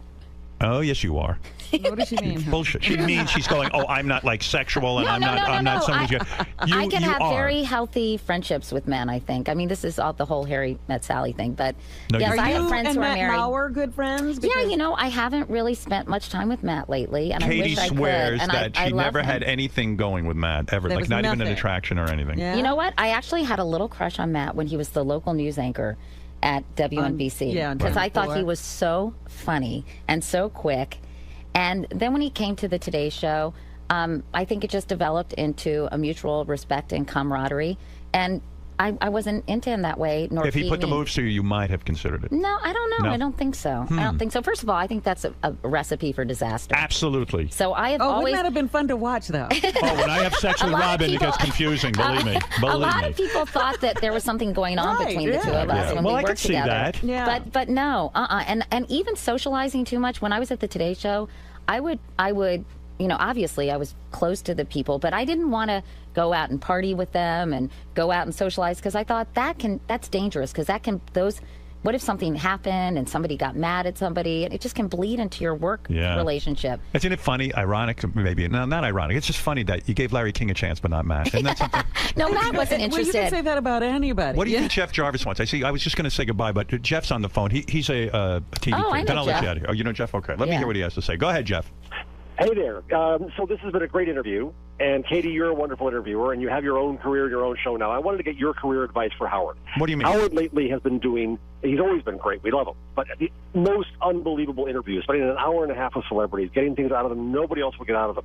My theory is that he's bucking to do an on-air TV solid 1 hour. You think these are auditions? Jeff, I had that opportunity. ABC came to me years ago and was going to give me the Barbara Walters franchise. I could have done 4 interviews an hour at prime time. A year or something. I told them that I wanted to be made part of the ABC News department, and the guy at the time who was in ABC News said, "Over my dead body." Because I thought it'd be funny if I wore the jacket and it went, dan, dan, dan, dan. It would have been just so great. It would have been my triumph. So, Jeff, that's something I think I could. I'm not bucking for any job. I know you could do it, but when Satellite ends, it's going to end. You've proven to the country that you're beloved on America's Got Talent. You're not scary to people anymore. Could you be America's sweetheart? What is next? Is this a master plan? No, too many people don't like me. I am very polarizing. Oh, not anymore. No, Matt. I mean, he Matt. has no idea what it's like to be you. Huh? You have Matt on the brain. I do have Matt. Where is Matt? Jeff, believe me, I'm very polarizing. I know. Trust me. Yeah. Do you ever look at something like Q rating, Katie? You know Not what I mean really. by that? Honestly, I don't know. I guess I'm sort of the school of thought. What you don't know. But Q rating is your likability factor. Yeah. Yours has to be through the roof. I don't know. I don't think so. I mean, I think everyone's polarizing to a certain degree. I mean, I think some people like me, some people don't. Just go on Twitter if you want to see the people who don't like you, right, Howard? If you and I had ended up dating, it would have been the end of your career, right? That would have ruined your reputation. I don't know. It completely. probably would have made me more interesting. A lot of edge there. Yeah. But Jeff, listen, I think the reason why Howard's such a successful interviewer is radio does provide this certain environment. Like if I had a camera on me and I thought everyone was looking at everything I was doing, I think it would make me much less relaxed. And I think plus Howard is just fun to talk to and he's interested. What makes Howard so good? I think because he's genuinely interested in other people. It's not about me. He also likes to talk about things that, that his questions are good. Sometimes questions that I get from people interviewing me, I don't know if you feel like this, Howard, or Jeff, because you get interviewed a lot. They're so uninteresting and uncreative, and it's obvious that no thought went into them. That's why I feel so late predictable. That's why I feel late night television fails. If I had a late night television show, you are thinking about it. No, I'm not. If I had Jeff's one, onto something. I would not do pre-interviews because I'd rather just sort of go into it. In fact, when I did your show, I didn't do a pre-interview, right? And I like that aspect. Right. I think you came prepared. You had your sort of agenda, and I loved it. I loved going along with whatever. Yeah, you had. I think that's true. I think I think that sometimes in late night, not in all late night interviews, but they are quite orchestrated, right. And planned. And I think that does take a lot of the spontaneity because I think oftentimes they're used as a platform for the host's humor. That's right. And so sometimes, because let's face it, people want to be entertained, they want to laugh, and I think it's not all that easy to be instantaneously funny if you haven't kind of thought about Well, things. That's true. It's harder in late night television because you've got 10 minutes with somebody. And you're always supposed to be but-um-bump, Right, and it almost demands that. It has to be funny. You're right. You're but right. I thought that was interesting when you told me that because I do think pre-interviews take some of the spontaneity. On the other hand, you do kind of want to know what areas you're going to mind because not everyone is as interesting as you are. Oh, thank you. Well, you did a great interview with Jane Fonda. I saw that. That was she was really great. Good. All right, Jeff, I got to go. Bye, Jeff. Katie, Bye, today I'm looking forward to seeing the show that I'm on with you. I can't wait to see. Yeah. And the reason I'm looking forward to it is because we taped over 2 hours. Yeah. And I don't know how they're going to edit it. Do me a favor, if you don't use the full 2-hour show, let me have it to put it on Howard TV because it was so much fun. I really would love to. I would love for people to see it. I want to have I want to do a second hour, Howard. Yeah, or put it up on the internet somewhere. Yeah, we'll make use of it because it was really fun to do, and hopefully it'll be fun to watch. What are you eating these days? Because you're looking good. What are you, a vegetarian? No, I'm a real carnivore. You are. Yeah. And what are you working out or something? I try to work out. Do I look like healthy? I'm trying to be. Well, I ever see you in a bikini picture. Do you ever go to the beach? I do go to the beach, and bikinis are a little scary on me. What do you wear? One piece? Yeah, usually. Once in a while, if I know that nobody's around, I'll wear a two-piece. You will? Yeah. Well, I hope the paparazzi catch you. I'd love to see what's doing. Oh, God, no. No, you don't, Howard. Don't set them on that task. No, please. Yeah, please, Howard. Come when on, you make love, do you turn the lights out? Yeah. You do? Oh, yeah. You like mystery? Maybe a soft light in the back? I like candles. You do? Mm-hmm. I use the I have a Crestron and I just put the screen on because I don't want Beth seeing too much of me. I hear you, but you don't want it to be totally pitch dark, right? No, not because I'm a visual guy. I like to see what's doing. I'd like to blindfold her and then let me see what's doing. All right, listen. All right, thanks, Howard. These are Howard Stern's fantasy. Yes. Oh, I have many. Listen, Katie. Yeah. Keep up the good work. Thank you, Howard. This was fun. Robin, so nice to talk to you. Same here. Thank you for coming in. No, it was really, really fun. And if you guys ever, you would never need anything from me, but no, I have a need from you. Okay, see me on. Why do you have such a dirty mind? See me on Katie today. And by the way, can I just say how adorable and wonderful your wife is? She is wonderful. Really? I'm very lucky. I really am. You are lucky. Yes. I hope you realize that every day. Every single day. And you know, she's lucky too. Well, absolutely. I pray every day she'll lose her sight so she can be more in love with me. Stop it, Howard. See me on Katie Talk to your today. Therapist about this. Oh, please. That poor man. My poor therapist is. When is he going to take an exit? Hey, you should have your therapist on the show, Howard. Oh, that's okay. Oh, my God. That would be so interesting. He would never do it. Oh, that's right. He wouldn't. No, he's actually ethical, which is something new to me. I think that, the only time that he's seeing a patient is when he sees Howard. He must be in therapy the rest of the time. Yeah, he goes to therapy after he sees me. See me on Katie today. Check your local listings for channel and airtime. I think you'll be into it. It's a lot of fun. For more information, go to KatieCouric.com, which I was on, and there's a horrible, horrible video of me there. Oh, God, They've Howard. frozen this frame of me, and it's one of the worst things I've ever seen. But anyway. We'll go back and airbrush it. Bobo, you were there at the show. You enjoyed the taping. Yeah, how you doing there? I have to say, Katie, you're one hot cougar in those sexy leather pants. I really believe you were taken with Howard's presence, though. I saw a twinkle in your eye. We had fun, and there was chemistry. Thank you, Bobo. All right. See what Bobo's talking about. Katie, thank you Thanks, very Howard. much. Thanks, Robin. Take care. And we'll be back right after these words.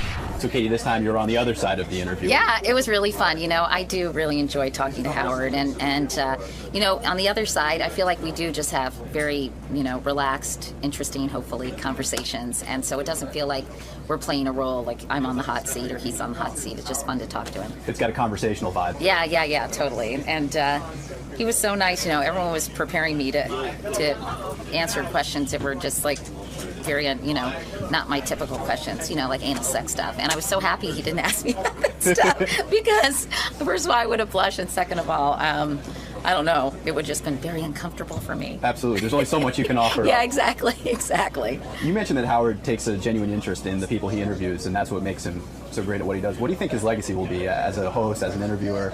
I think, I think Howard is outrageous and says a lot of things that people want to say and can't say. I think, I hope people realize that a lot of Howard's persona is kind of, I wouldn't want to say an act, but I think that it's sort of Howard writ large, Howard on steroids. And that I think Howard is an incredible person, very smart, very kind, compassionate, not sexist. And I think a lot of this is just kind of Howard's public persona. And I don't know, I think his legacy will be that he was just wildly, has been wildly entertaining for a long, long time. And whatever it is about him, I don't know whether it's because he's so open about his neuroses, people just really love listening to him. And that's a real compliment. I think he should feel less neurotic because of that. I'm like a woman because my TiVo thinks I'm a teenage girl. I watch The Bachelor with Beth, and I love it. I beg her to watch The Bachelor. I watch every dating show that there is. I mean, right? I mean, what do we watch? Housewives. We watch. Housewives. I love every housewife. So to be married to me, Katie, you know how women say, I just want to lay in bed and watch TV and like talk. That's what I like.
it's Courtney Love. I'm here on Howard Stern. I'm promoting my tour.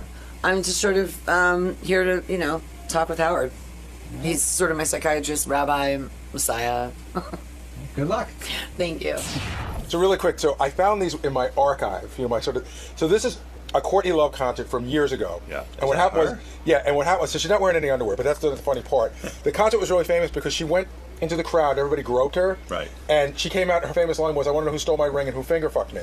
So, okay, so there she is, naked, right? She's got no fucking underwear on. Okay, so now she dives into the crowd. Okay. So now she's in the crowd. Now look, people are like groping her and everything. Right, her tits are out. Wait, hold on. But this is my favorite picture here. This is literally like Jesus on the cross. Yeah. Like guys are groping her, guys are, So I just thought that was interesting to see. What do you want to get into with her? Well, I really want to talk about what really is going on with her. She's been to a doctor. She's been diagnosed.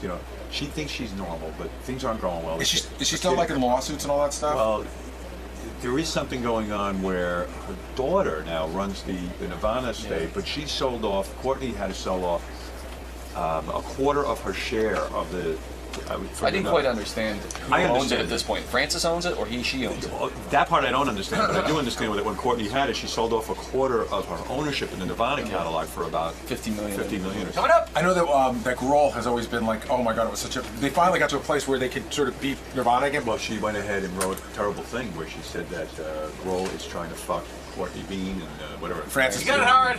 And then like Francis was even like, "Can you please ban my mother from Twitter?" Yeah. Do you see? She sent the tweet out to Amanda Bynes that Amanda needs to get her shit together. And she told her she was ugly. All right, Courtney Love is here. I haven't talked to her in I don't know how many years, a long time.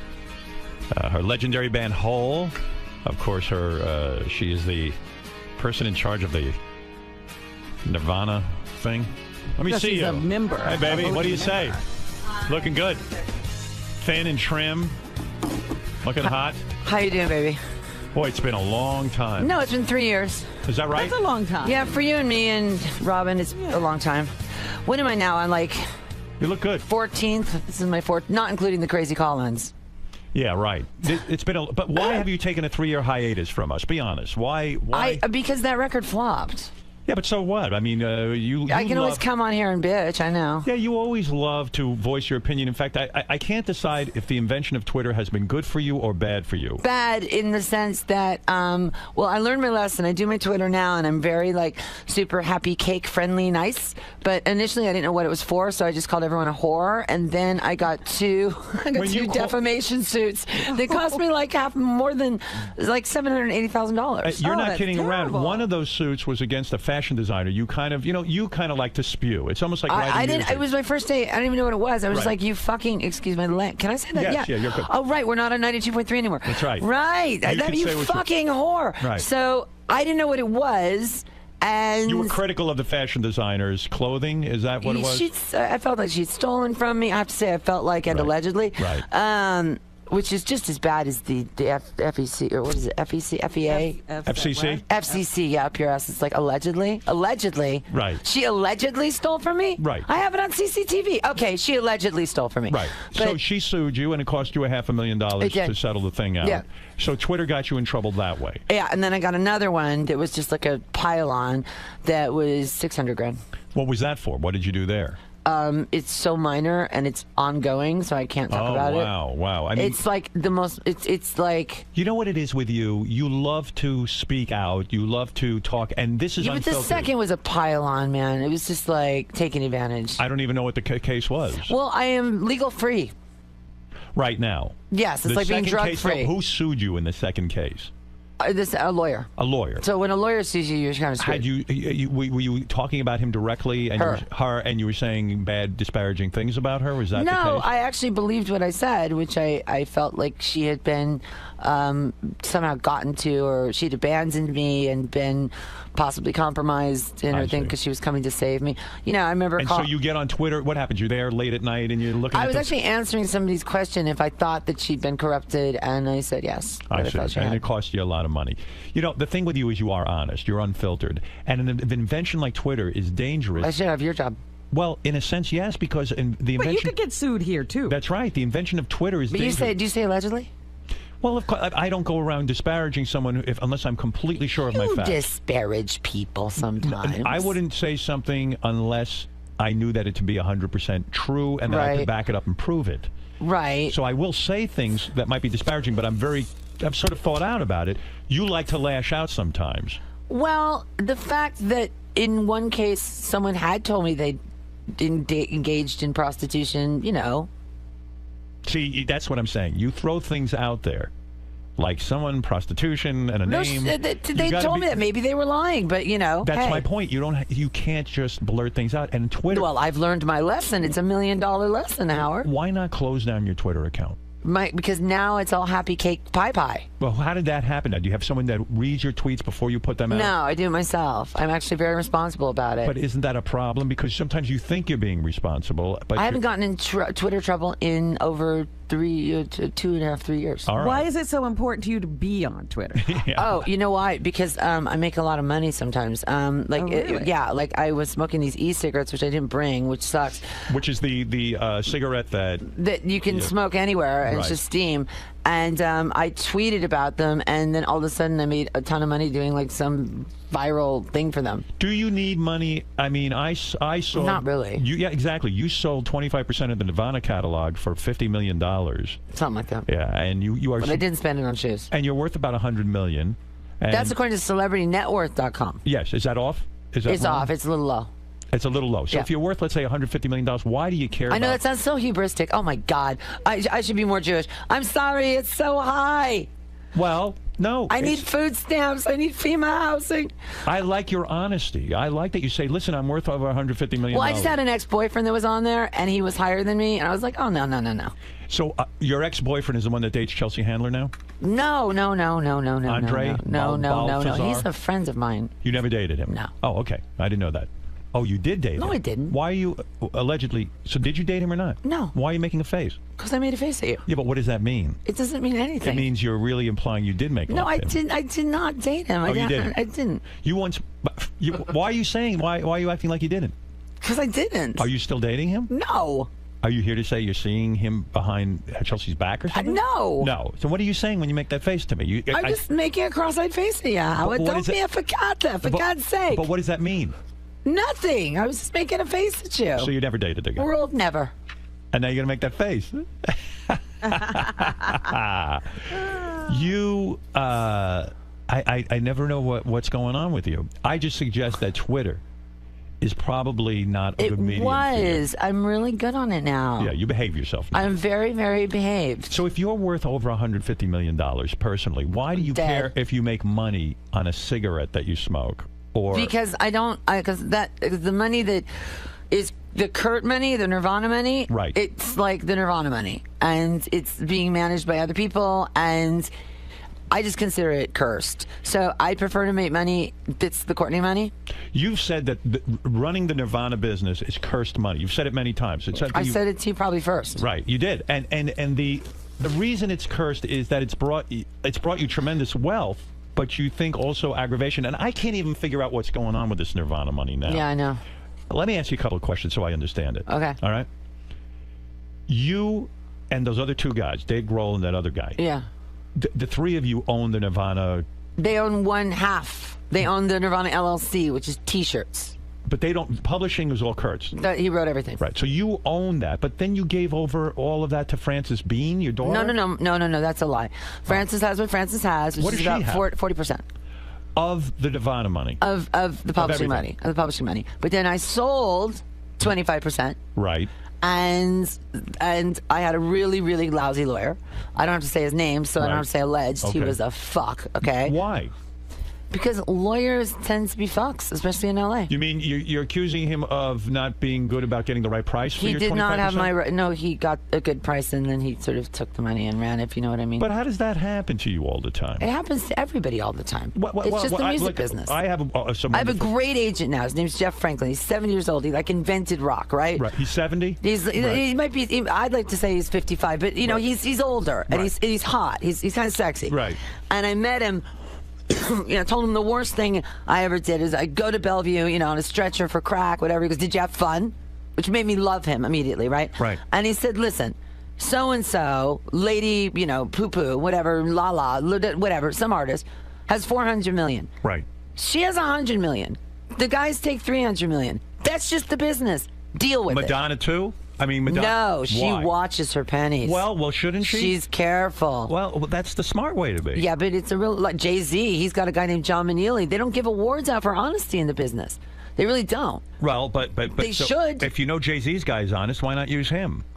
Because he works with Jay-Z. Oh, he doesn't work with anybody else. No. It's just a Jay-Z guy. Jay-Z is a full-time job. But Jay-Z sits there and looks over the bottom line, right? He's a businessman. Yeah. You've got to become a businesswoman a little bit. Well, I was thinking about going to like community college classes like 𝗵𝗲 did that. Right. He's an MBA now. Right. That's right. He's an MBA. 𝗵𝗲 is an MBA now? I'm sorry. He's 2 credits shy of an MBA. I didn't know that. He woke up with a exploded pancreas and an abscess, after years of excess, and said, I'm done, I'm getting sober. Right. Thought he could, because he was in Guns N' Roses, get into a really fancy business school. Couldn't. Right. Started going to this community college, was able to apply things immediately, got sober, right? And now runs this thing called Meridian Rock. He's a fucking hero in my eyes. Yeah, that's great. that's a lot of discipline. You get rewarded for like sleeping with, twins, their moms, and all in of a every sudden hole, change it up. And now you're running other rock stars' money. Yeah. And everyone knows Duff's not going to fuck with you. Duff was in a band called the Farts, for God's sake. Right. He's not going to screw with you. And why is he not going to screw with you? Because he's been in a band called the Farts. Just because he's Duff. He's punk rock. He's one of us. How could he screw with us? Well, you don't know that, but you assume that he's one of the good guys. Yeah, you would assume that he's one of the. Is that the way you see the world? That artists are the good people and the business people are the bad people? Kind of the truth, yeah. You think so? You think all business people are bad? No, I have this agent that I love now. He's the first agent I've had in a long time that I truly trust. Do you think maybe you? His name is Jeff Franklin. I want to get his name in there. Do you think you're attracted to bad people because then the drama continues sometimes? Like if you had a calm life, it wouldn't be as interesting? I think that when it comes to men and lawyers, I have terrible taste. I think when it comes to friends, I have the best taste ever. Are you seeing anyone now? You talk about your personal life. Do you have a man in your life? I don't talk about my personal life. No, I'm saying when you say men, it's been a disaster. Well, not lovers. Well, what are you referring to when you say men? Boyfriends. Exactly. Lovers are boyfriends. Not really. Not fuck buddies. Why has it gone bad? You certainly put out in bed. I have weird judgment calls, I guess. I don't know. But you even say... I'm very passionate. I get really into it. I know. And then I get really out of it. You even say sexually you're fantastic because you try harder than these pretty girls, right?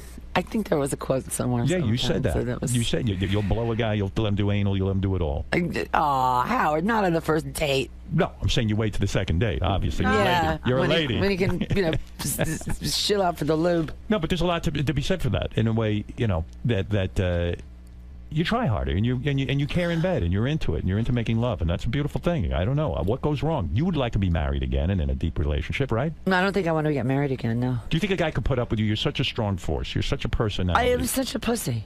Are you a pussy? Kinda. A pushover. Bit of. How did you end up doing LSD when you were 3 years old? 4.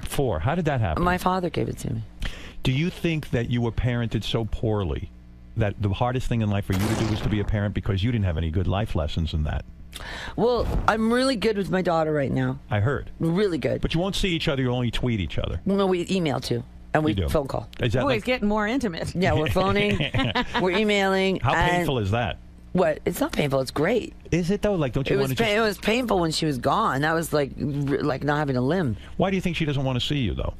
I haven't been in L.A., so you don't go to L.A. at all. I went, and then she was doing something. She was in Chicago or something, so we missed each other. We were going to see each other. When's the last time you saw her? I haven't seen her for 3 years. Oh my God. Yeah.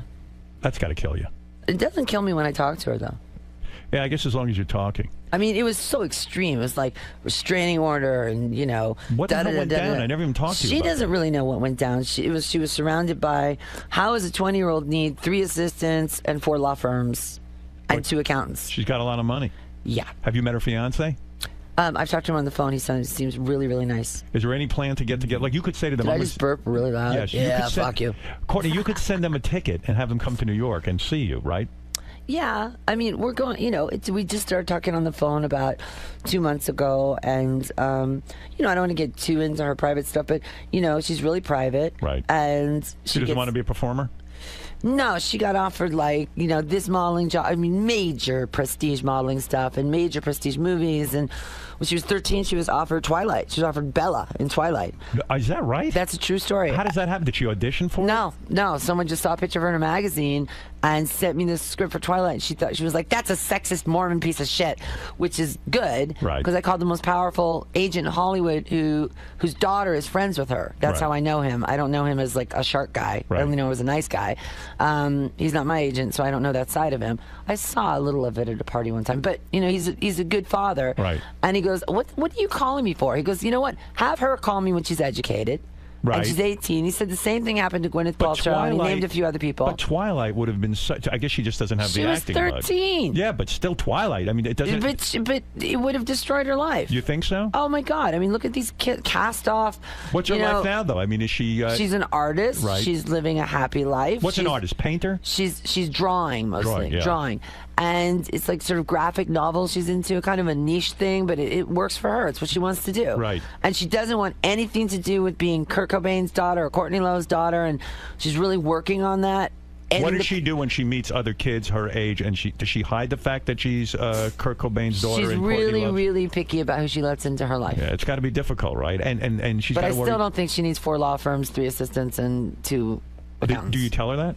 Yeah, I've told her that. See, Twitter got you in trouble with your daughter, too, recently. You tweeted out that Dave Grohl was trying to have sex with your daughter. Tried to seduce her, yeah. Yeah, and she got upset because there was no truth to it. And then you had to tweet an apology. It's such a, you know what I'm saying? You got to... It's an affair. It was a roommate, and what I think happened is that she was curious about... She certainly had no ill intent, but she was curious about Dave on her own. She wanted to judge for herself. And so she met him on her own, and then I heard from a really impeccable source who... That Dave was trying to fuck her? No, but that Dave was talking about it. About fucking? I don't want to use that Not word. with Francis. He was apparent allegedly, right, from my impeccable source, who I'm not going to give away, but he's impeccable. Right.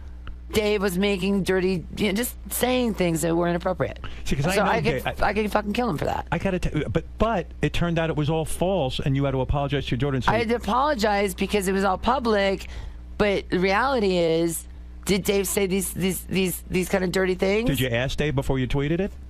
What, I have Dave's number. He has mine. I thought you guys do because you have to discuss Nirvana business. No, we don't. We're supposed to by law. We're supposed to have 3 meetings a year. We don't. Why not? Because you guys can't stand each other? Well, you know, I once tried to like have lunch with him, and he went on here. Right. He came in here and he laughed at it, and I think he considers it too painful.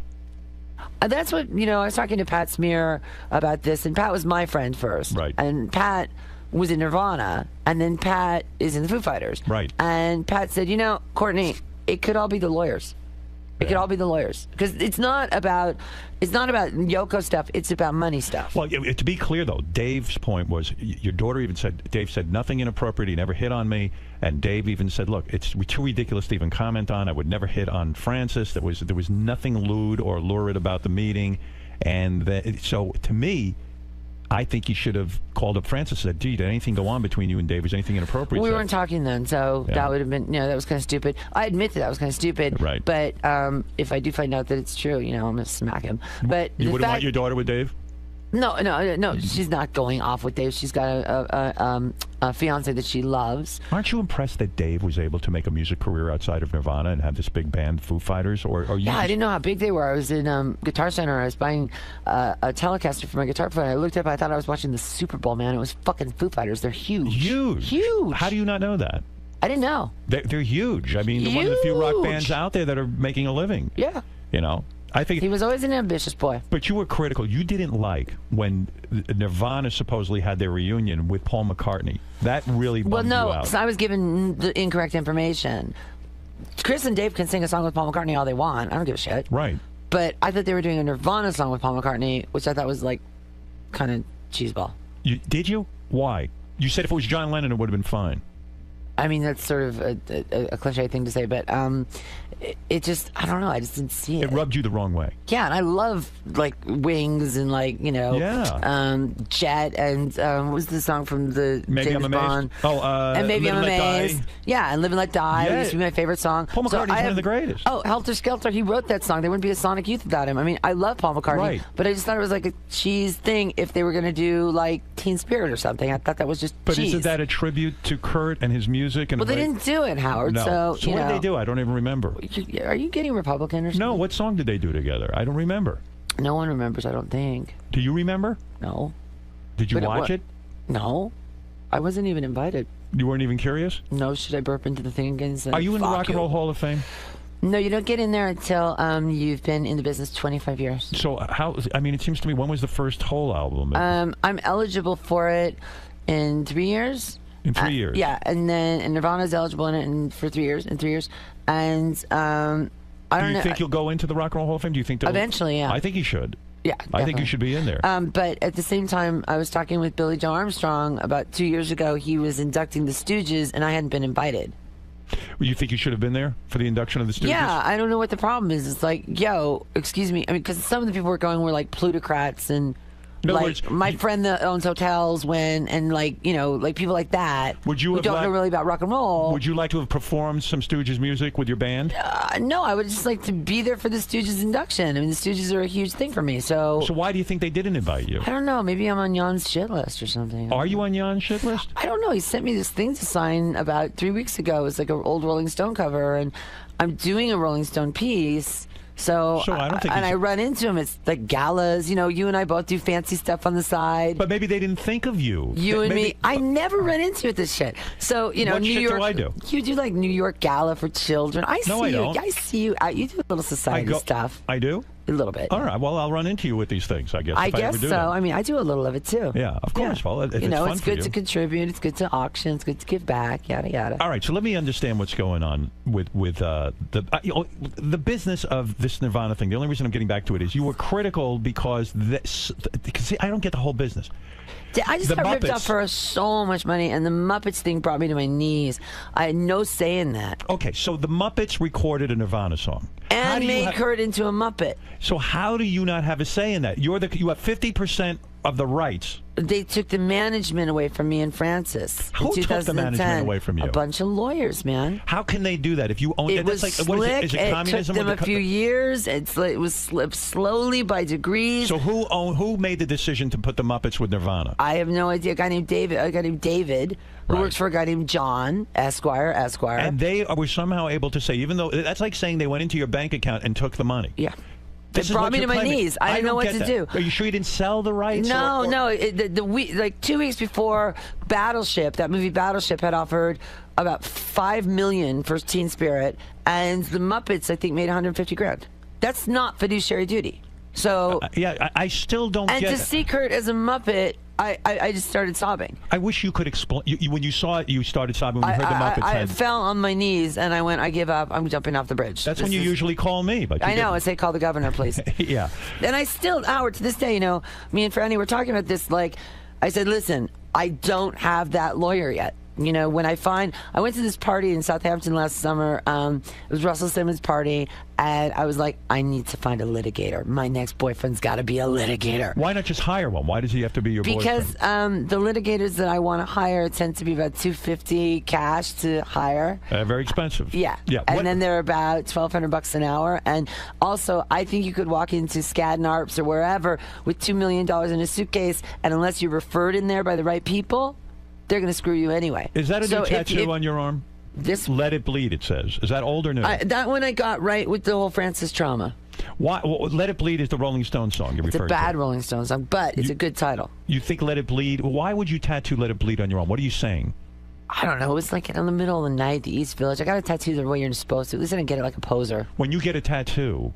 because I'm, you know, wait, I want to understand this. Plan it out and, like, you know, go over your drawings with, like, your think about it. trendy. 5 months. Exactly. Right? Like, you don't like that. No, if it should be in the East Village. It should be by a sailor who doesn't know what the fuck he's doing, and then you can get it cleaned up by one of those trendy guys later. So you're telling me you walked into just a random tattoo place? That's the cool way. That's the rock and roll way to do it. That's the proper way to do it. And you said to him, Let It Bleed on my arm. That's exactly what I fucking did. Because you felt you had been wronged by the world and you were bleeding, and that was it. That was it. But I was also back then taking Adderall, which is it's amphetamine salts.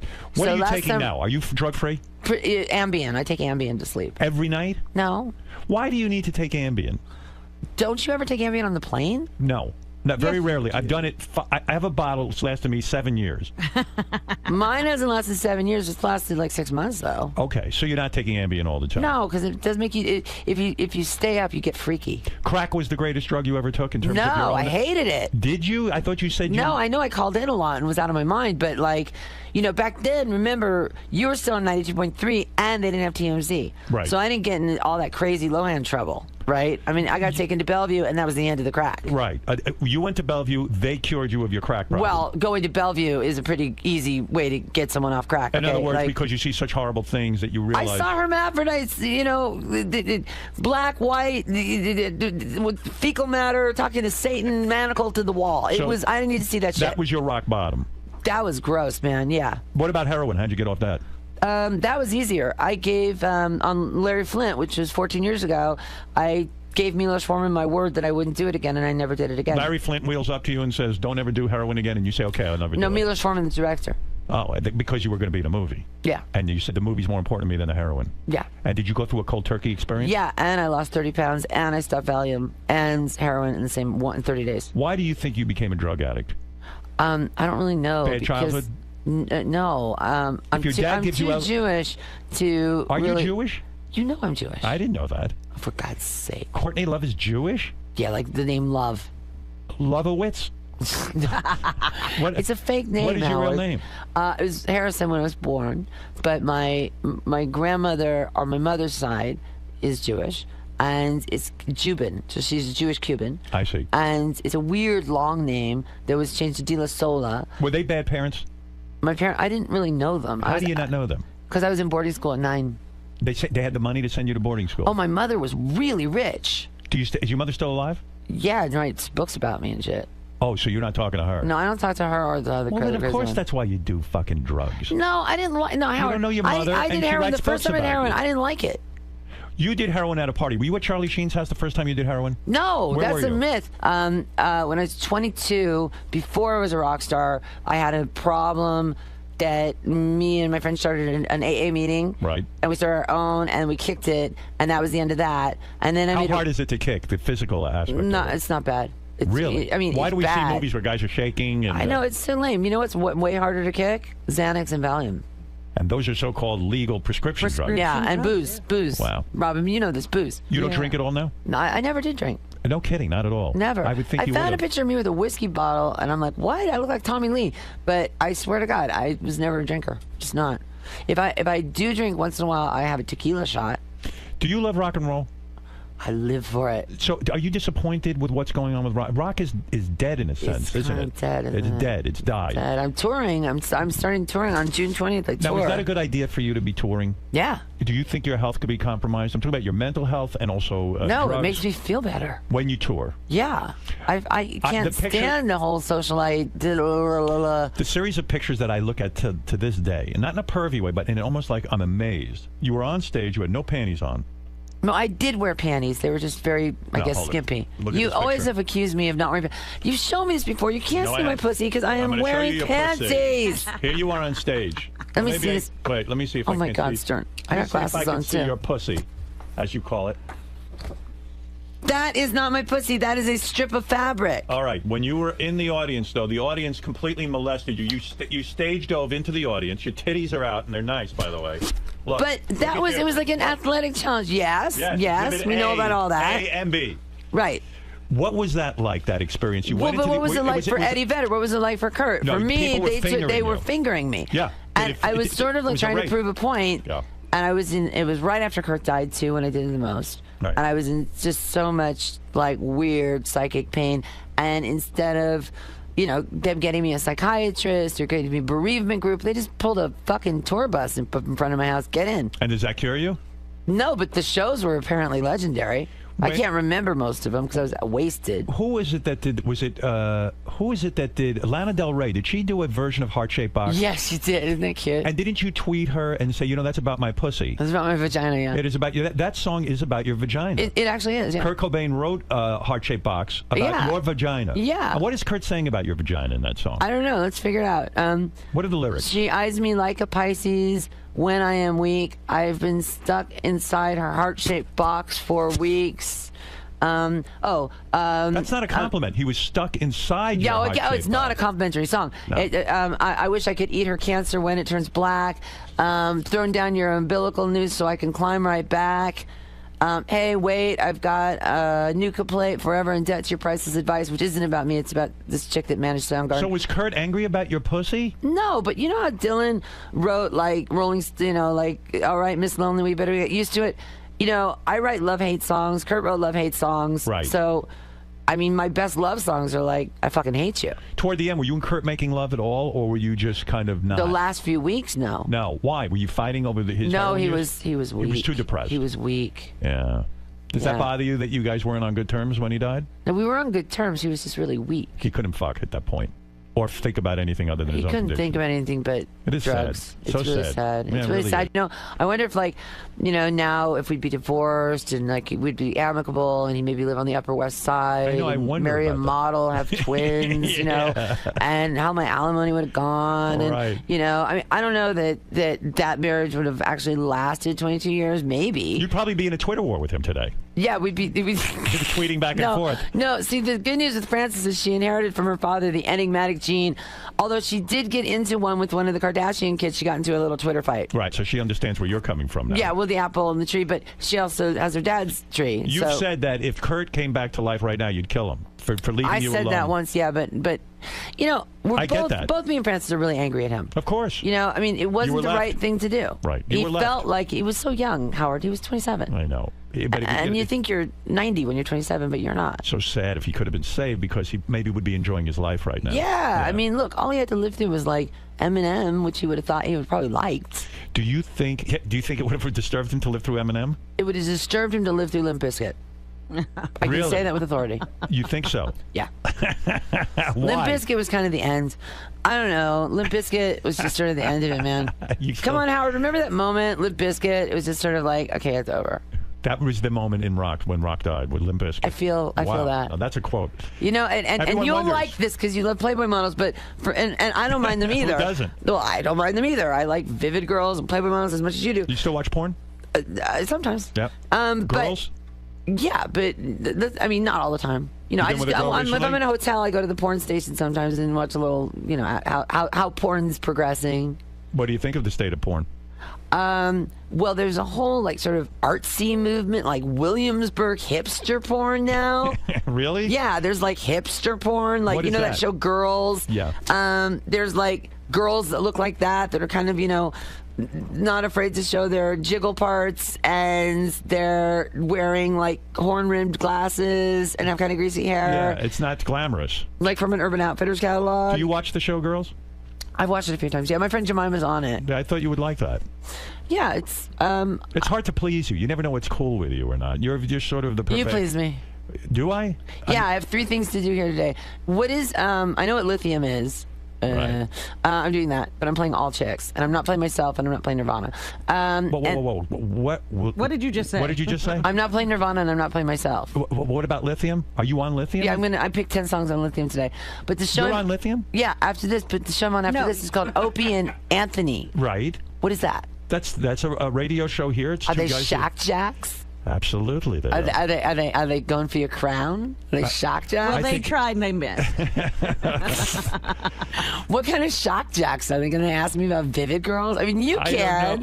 I don't know. I don't know what they're going to ask. See, I like you. I'll answer anything yours, but if they're brats, I'll kick them. You know, look. The thing is that you and I know each other a long time. Yeah, I once asked you to call the governor for me. You're going on. Yeah. Yeah, she's not on Lithium, Howard. Right, she's you're going on the radio channel Lithium. Oh yeah, no, I'm not on the drug. Oh, I didn't know what you were talking about. Yeah, I wanted to no, there's clear that this up. serious station called Lithium. Yeah, I'm trying to figure out what the named hell after a Nirvana song, and I picked 10 songs from the 90s. Yeah. And I just picked chick songs.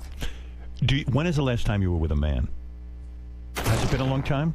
About a week and a half. Oh, so you're seeing somebody.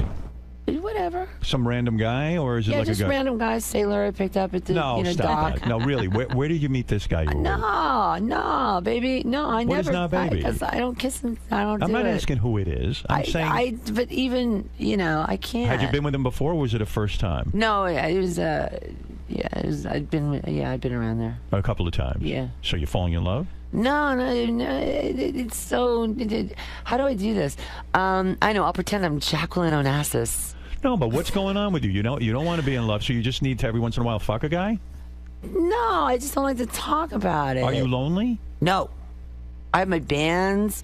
Who is in your band now? You're not calling it Hole anymore. No, I'm calling Courtney Love because I just gave up on people criticizing. Unless Melissa comes back. What do you mean you gave up people criticizing? Well, it was just like, they wanted not the original lineup, but the Celebrity Skin lineup. And Melissa, I would take back. Even Patty, I would think I would take it back. But Eric, I'll never take back. So, why not?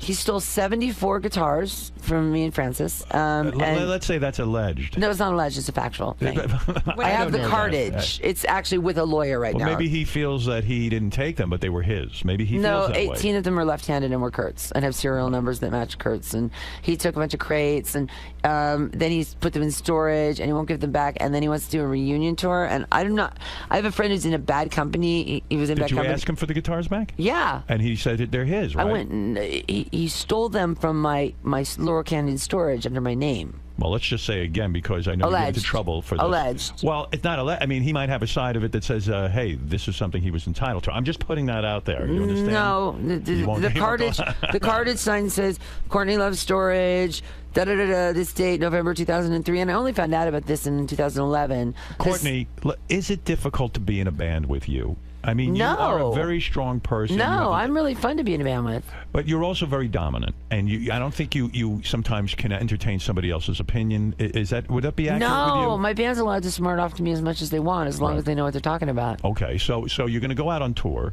Yeah. By the way, before we get to the tour, you claim to have been Lindsay Lohan's life coach. No, I never claimed that. She says she barely knows you, but you say you helped to get her. I barely know her. Oh, you do? I've spoken to her directly twice. Right. And then through an intermediary, because she kept blabbing about this, it was getting planted everywhere.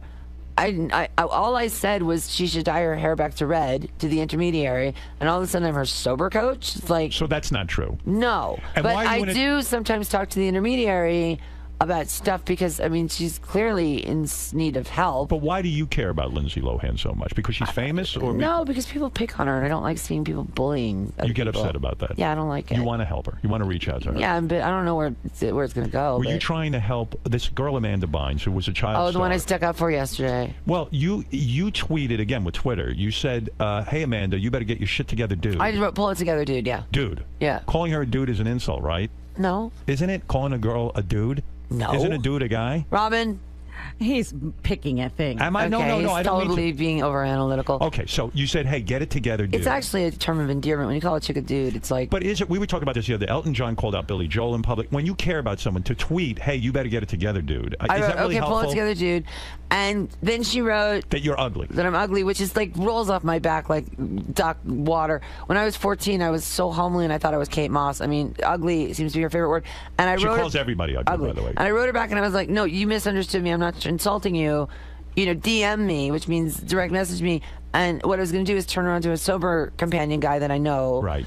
If she wanted the help. Does that ever really work? Yeah. It does? I've seen it work. I remember when Joe Walsh was with a sober companion for years. But it never worked until the Eagle said, hey, you better pull your shit together, dude. Right. It's sort of like Larry Flint. That's right. If you know Nicole Kidman's going to get the part, you lose 30 pounds, get off heroin, and Valium real fast. You know, I think you told me this first. You said to me one time, hey, Howard, you know, I mean, we were talking about lesbianism and stuff, and you said you had a lesbian affair with Kate Moss. No one ever made a big deal about that. Aren't you surprised? They did make a big deal out of it, and I never said her name. I looked through the transcripts, and I said a British model. Oh. That could have been Naomi. It could have been a lot of people, and I got in a huge amount of trouble with Kate for that. And so... But was it Kate? No. It was Twiggy. I was trying to... It was Twiggy. That's right. Robin! Fuck. Why? It was when I was 6 on acid. Why was Kate Moss mad at you for saying that? I mean, don't think she was mad at me, but I was really mad because somebody was so diabolical that they went back 3 weeks.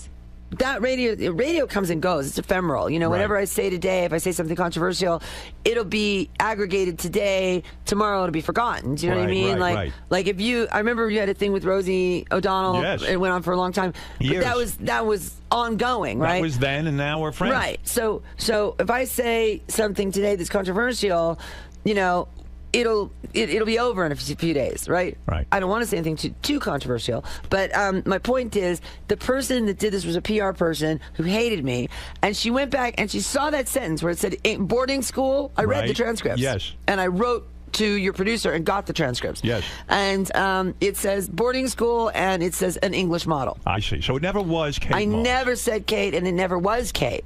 But so Kate and me were friends. I didn't go to her wedding over it. Wow. You know, and it wasn't Are you no Kate. longer friends now?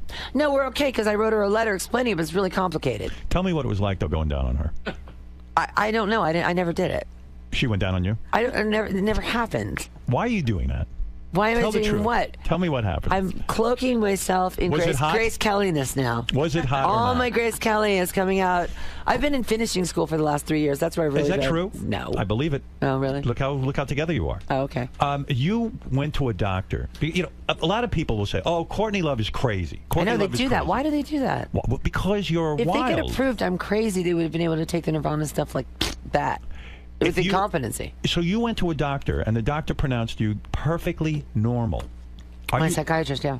You went to a psychiatrist. I went to the psychiatrist that runs Bellevue. Okay, and you said to him, "I want to know if I'm crazy." And I took these 2 tests called 𝗵𝗲2. Were you scared shitless to take those tests? What if they had No. said you were crazy? No. What would you have said? You would have said, "Oh my God, I'm crazy." Well, no, I would have said if I was bipolar or manic depressive, I would have said, "Oh, okay." I'll deal with it. Yeah. And you're telling me you're not bipolar? No. You're not manic depressive? No. And you are the perfectly normal person? Well, I'm a drug addict. Right, okay. But aside from that, there is nothing that would indicate mental illness. I'm eccentric. Right. I mean, I'm eccentric and I voice my opinions about shit. But you are not mentally ill, you don't hallucinate, you none of that. No, I don't Right. have voices in my fucking head. So why aren't you proud of that? Yeah, but I also think that, you know, I mean, you do America's Got Talent, right? Right. Is it I'm true going to do a big TV show. I'm not saying what it is. Is it American Idol? I'm not telling you. I know that you've hinted that it's I'm not American telling Idol. you. I'm not telling you because you know how those people are, and we can't. Is it a done deal, whatever you're talking about? It's a pretty done deal. You are going to be on one of these shows being a judge. I'm not even going to say what I'm doing on it. But what I will say is that I think that's fabulous. I think I was I would really tune in. scared, Yeah. and I said never, ever, ever am I going to do it. But I'm going to do it because a lot of people in like Lubbock, Texas, think that I'm on crack, and it's 2004, and I'm still calling you, asking you to call the governor. If Dave Grohl was a judge on a talent show, you would goof on him.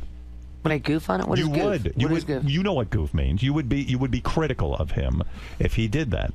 Well, I know exactly what I'd say. What would you say? If I told you Dave Grohl was a judge on American Idol, what would you say? Oh, was a judge Yeah, that's right.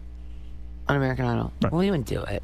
Well, but let's say he did that. What would you? You would be critical of him the same way you were critical that he sold something or did a song with Paul McCartney. You're very critical of him.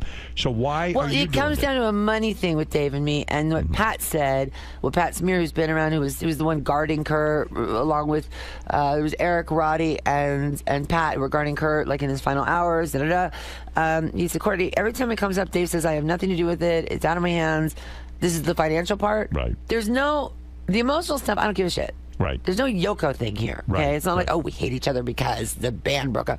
It's because there's a financial situation. Understood. And it's aggravated everything. You know, pension plans and money market accounts and da-da-da-da, like I that. understand. And that'll always cause a rift. What if on this show that you're going to do? But I wouldn't goof on Dave for doing a show. I don't think so. I mean, maybe. I don't know. I mean, if I was in Dave's, I feel like Dave. When I asked him to go to lunch, I feel like he can afford to be a bitch, and he just keeps it going. What do you think he's worth? He's got to be worth a fortune. I actually looked it up online. How much is he worth? Well, online was low. What did they say? It was 440, but it's more than that. It's got to be, right? Yeah, it is. I mean, he's got Nirvana money and he's got Foo Fighter money. Yeah. And he's touring. Yes. What if this show? I don't know what show it is. I'm assuming it's American Idol or something like X Factor. Because what other shows are there? There's a few. What if they have you as a judge and they put Dave Grohl next to you? How good would that be? I would watch that every single week. Would that not be the best?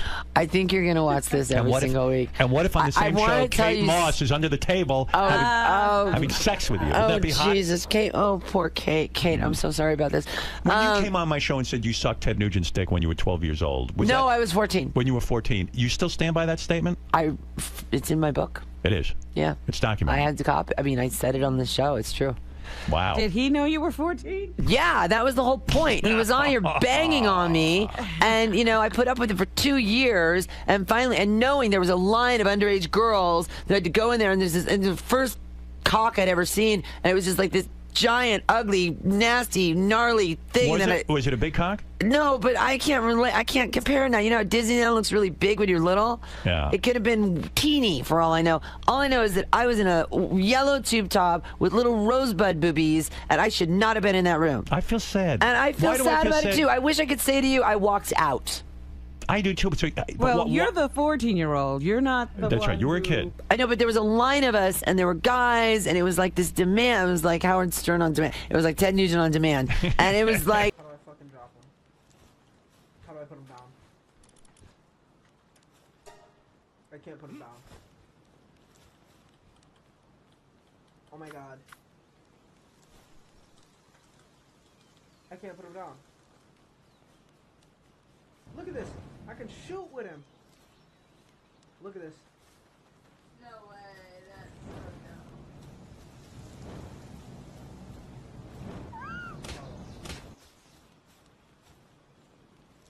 Get to work. Oh no. Not you. There we go.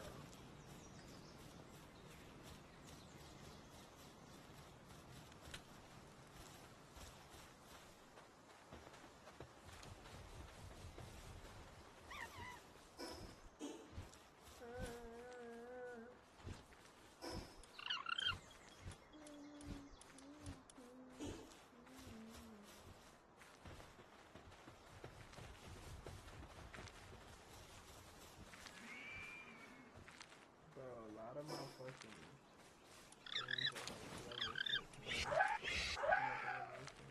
how did you do it? You just press triangle. Yeah, you use these manuals, you said? Yeah. And the levels up, whichever one. Level 12.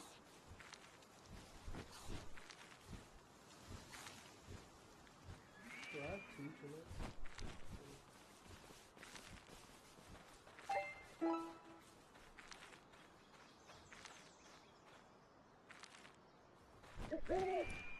Somebody's about to level up. These are all about to level up.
Hands, do you have anything for this?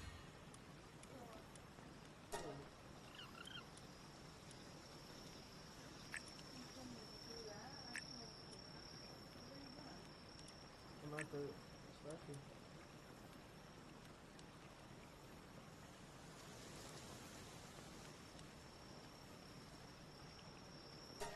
You can look through the third and the five.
shit to use for.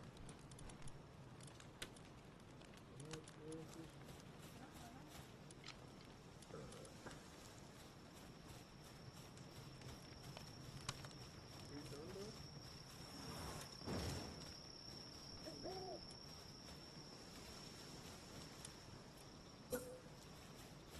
This cooler over here up front.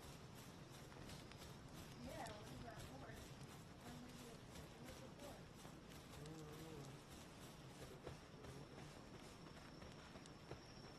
Put it right here. Right here.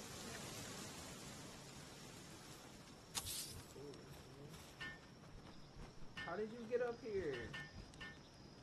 How you can get up here? Drake. I'm about to name him Drake.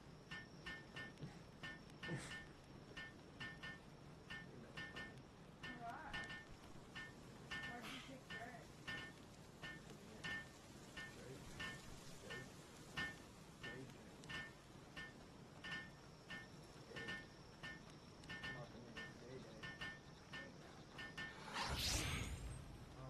I'm about to name you Day-Day. Come here, nigga.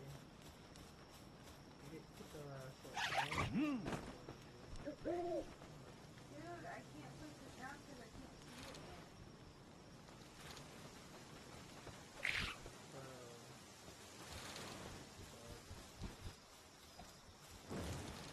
Dude, we need to go.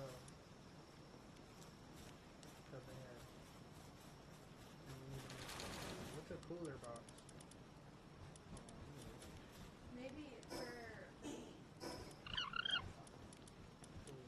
Small food salt, sign, and ice pads to prevent food stored inside from school. We gotta do that. There's one better.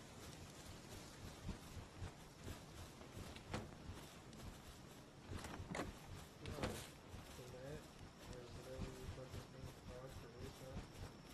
Teresa,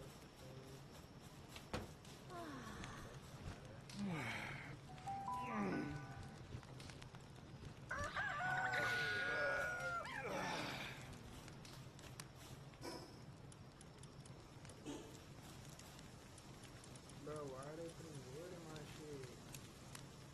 Hell no, we're not doing this.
fucking stone thing up yet?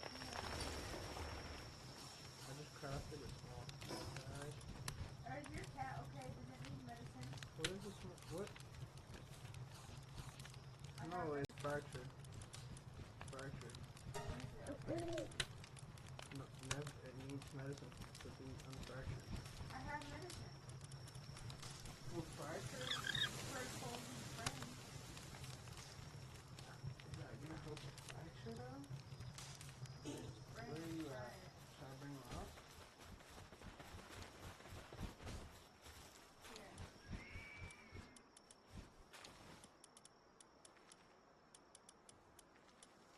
Where is it?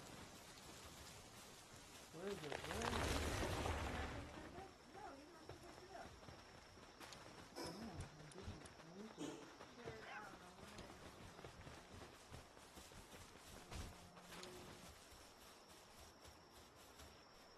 They wanted to work anyway. You literally need medical. Yep.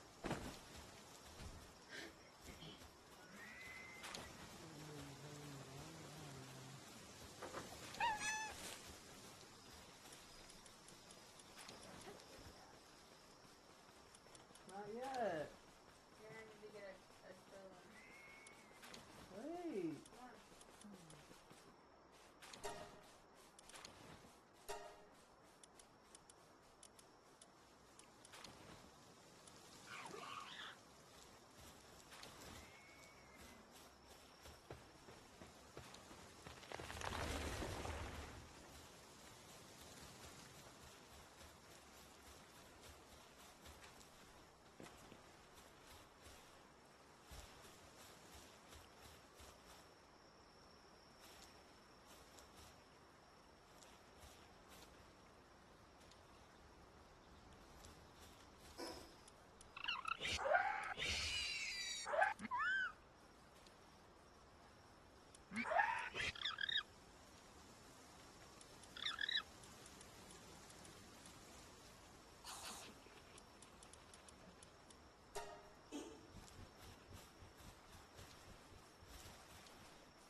Putting that in there?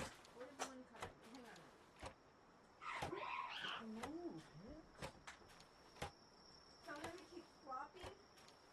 So do you here, need? and I'm gonna take out my lamp, and I'm gonna put the cat in here, and then I'm gonna bring my cat out because my cat will still work even if I put it out one. Yeah, don't you always gonna leave? Oh yeah. Take this bunny out. It's the wheel and stuff though. Okay. And Then unless does this one do the wool? Alpaca wool? Okay. Yeah. Fluffy wool and two different types of wool. So hold on. So wait. I'll take this out. The day jam. Okay. What one does that do? Yeah, I think doesn't- that's really just for fighting. The cat. It doesn't really help too much. How do you know if it's working? Its current task is transport. Where's the Grazing. fish? Where's the dumbass fish? Okay, no. So I'll take out my food. The thing is grazing. So I already took them out. everyone's doing grazing. What is grazing? Wait, the penguin's doing transportation. So that's fine. Where's my fucking fish? And what is he doing? The presso is mining though. But I think I'm gonna take the presso. What is my fish doing? Is the presso mine? No, that's mine. So do I not have the presso? Oh, I don't. Okay, so they're Mine started mining on the wood. How do you know? What are you reading? I'm so transport right here. Current task. Transport. where? Right here. Current task. Where's his current task? Right Where's above the- grazing? Where is he? Grazing. Idle. Where is he? What the fuck, him? I'm about to kill this one.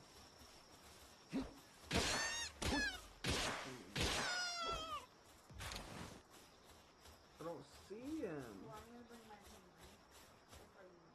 Oh, I see him. He's right behind you. Oh, damn shit.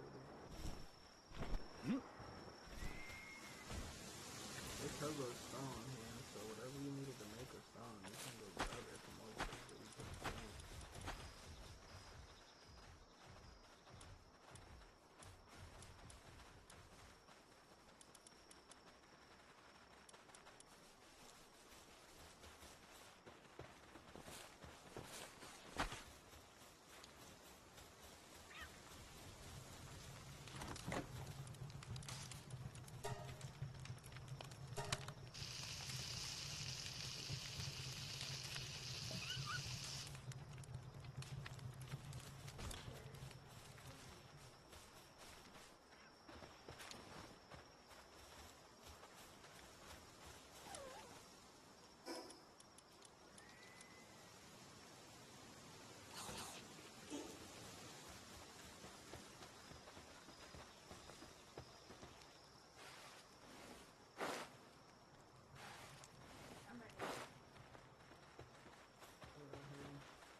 Yeah.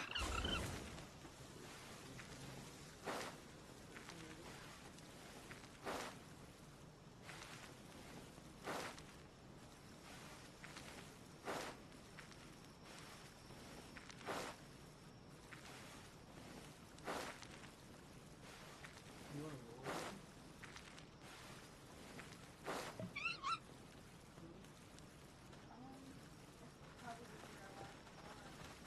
What do you mean? Man, does it really fucking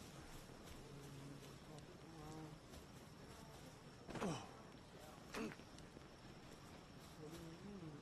You wanna go to bed now? You can, like, you can't still go in the What? bed? Well, you don't.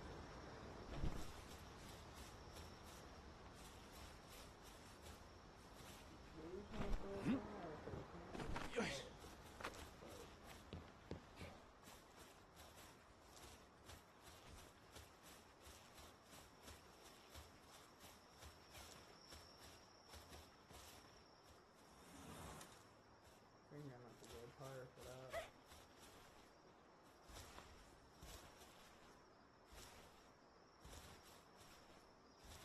Dude, I want arrows. Yeah. Please.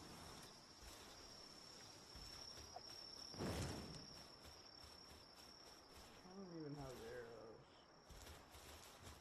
I got one.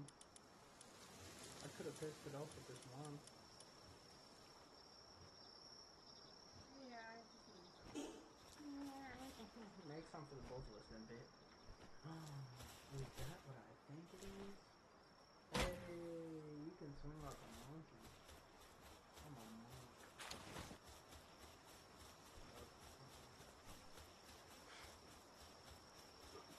They're hungry. They have no food. Dude, I tried to make them some before I left. The water niggas aren't going to put water. Do you have a working penguin there or no? No. Bro, well that dumbass fucking thing, he's not working because he's dumb. He's dumb.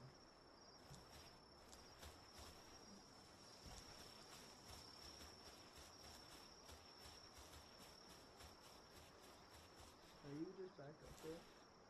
Yeah. Oh, come on. Yes.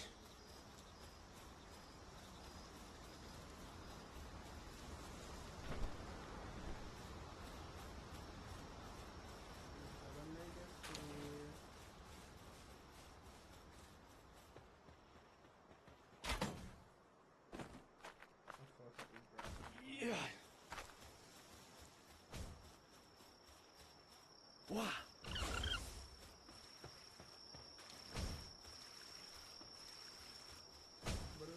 here forever.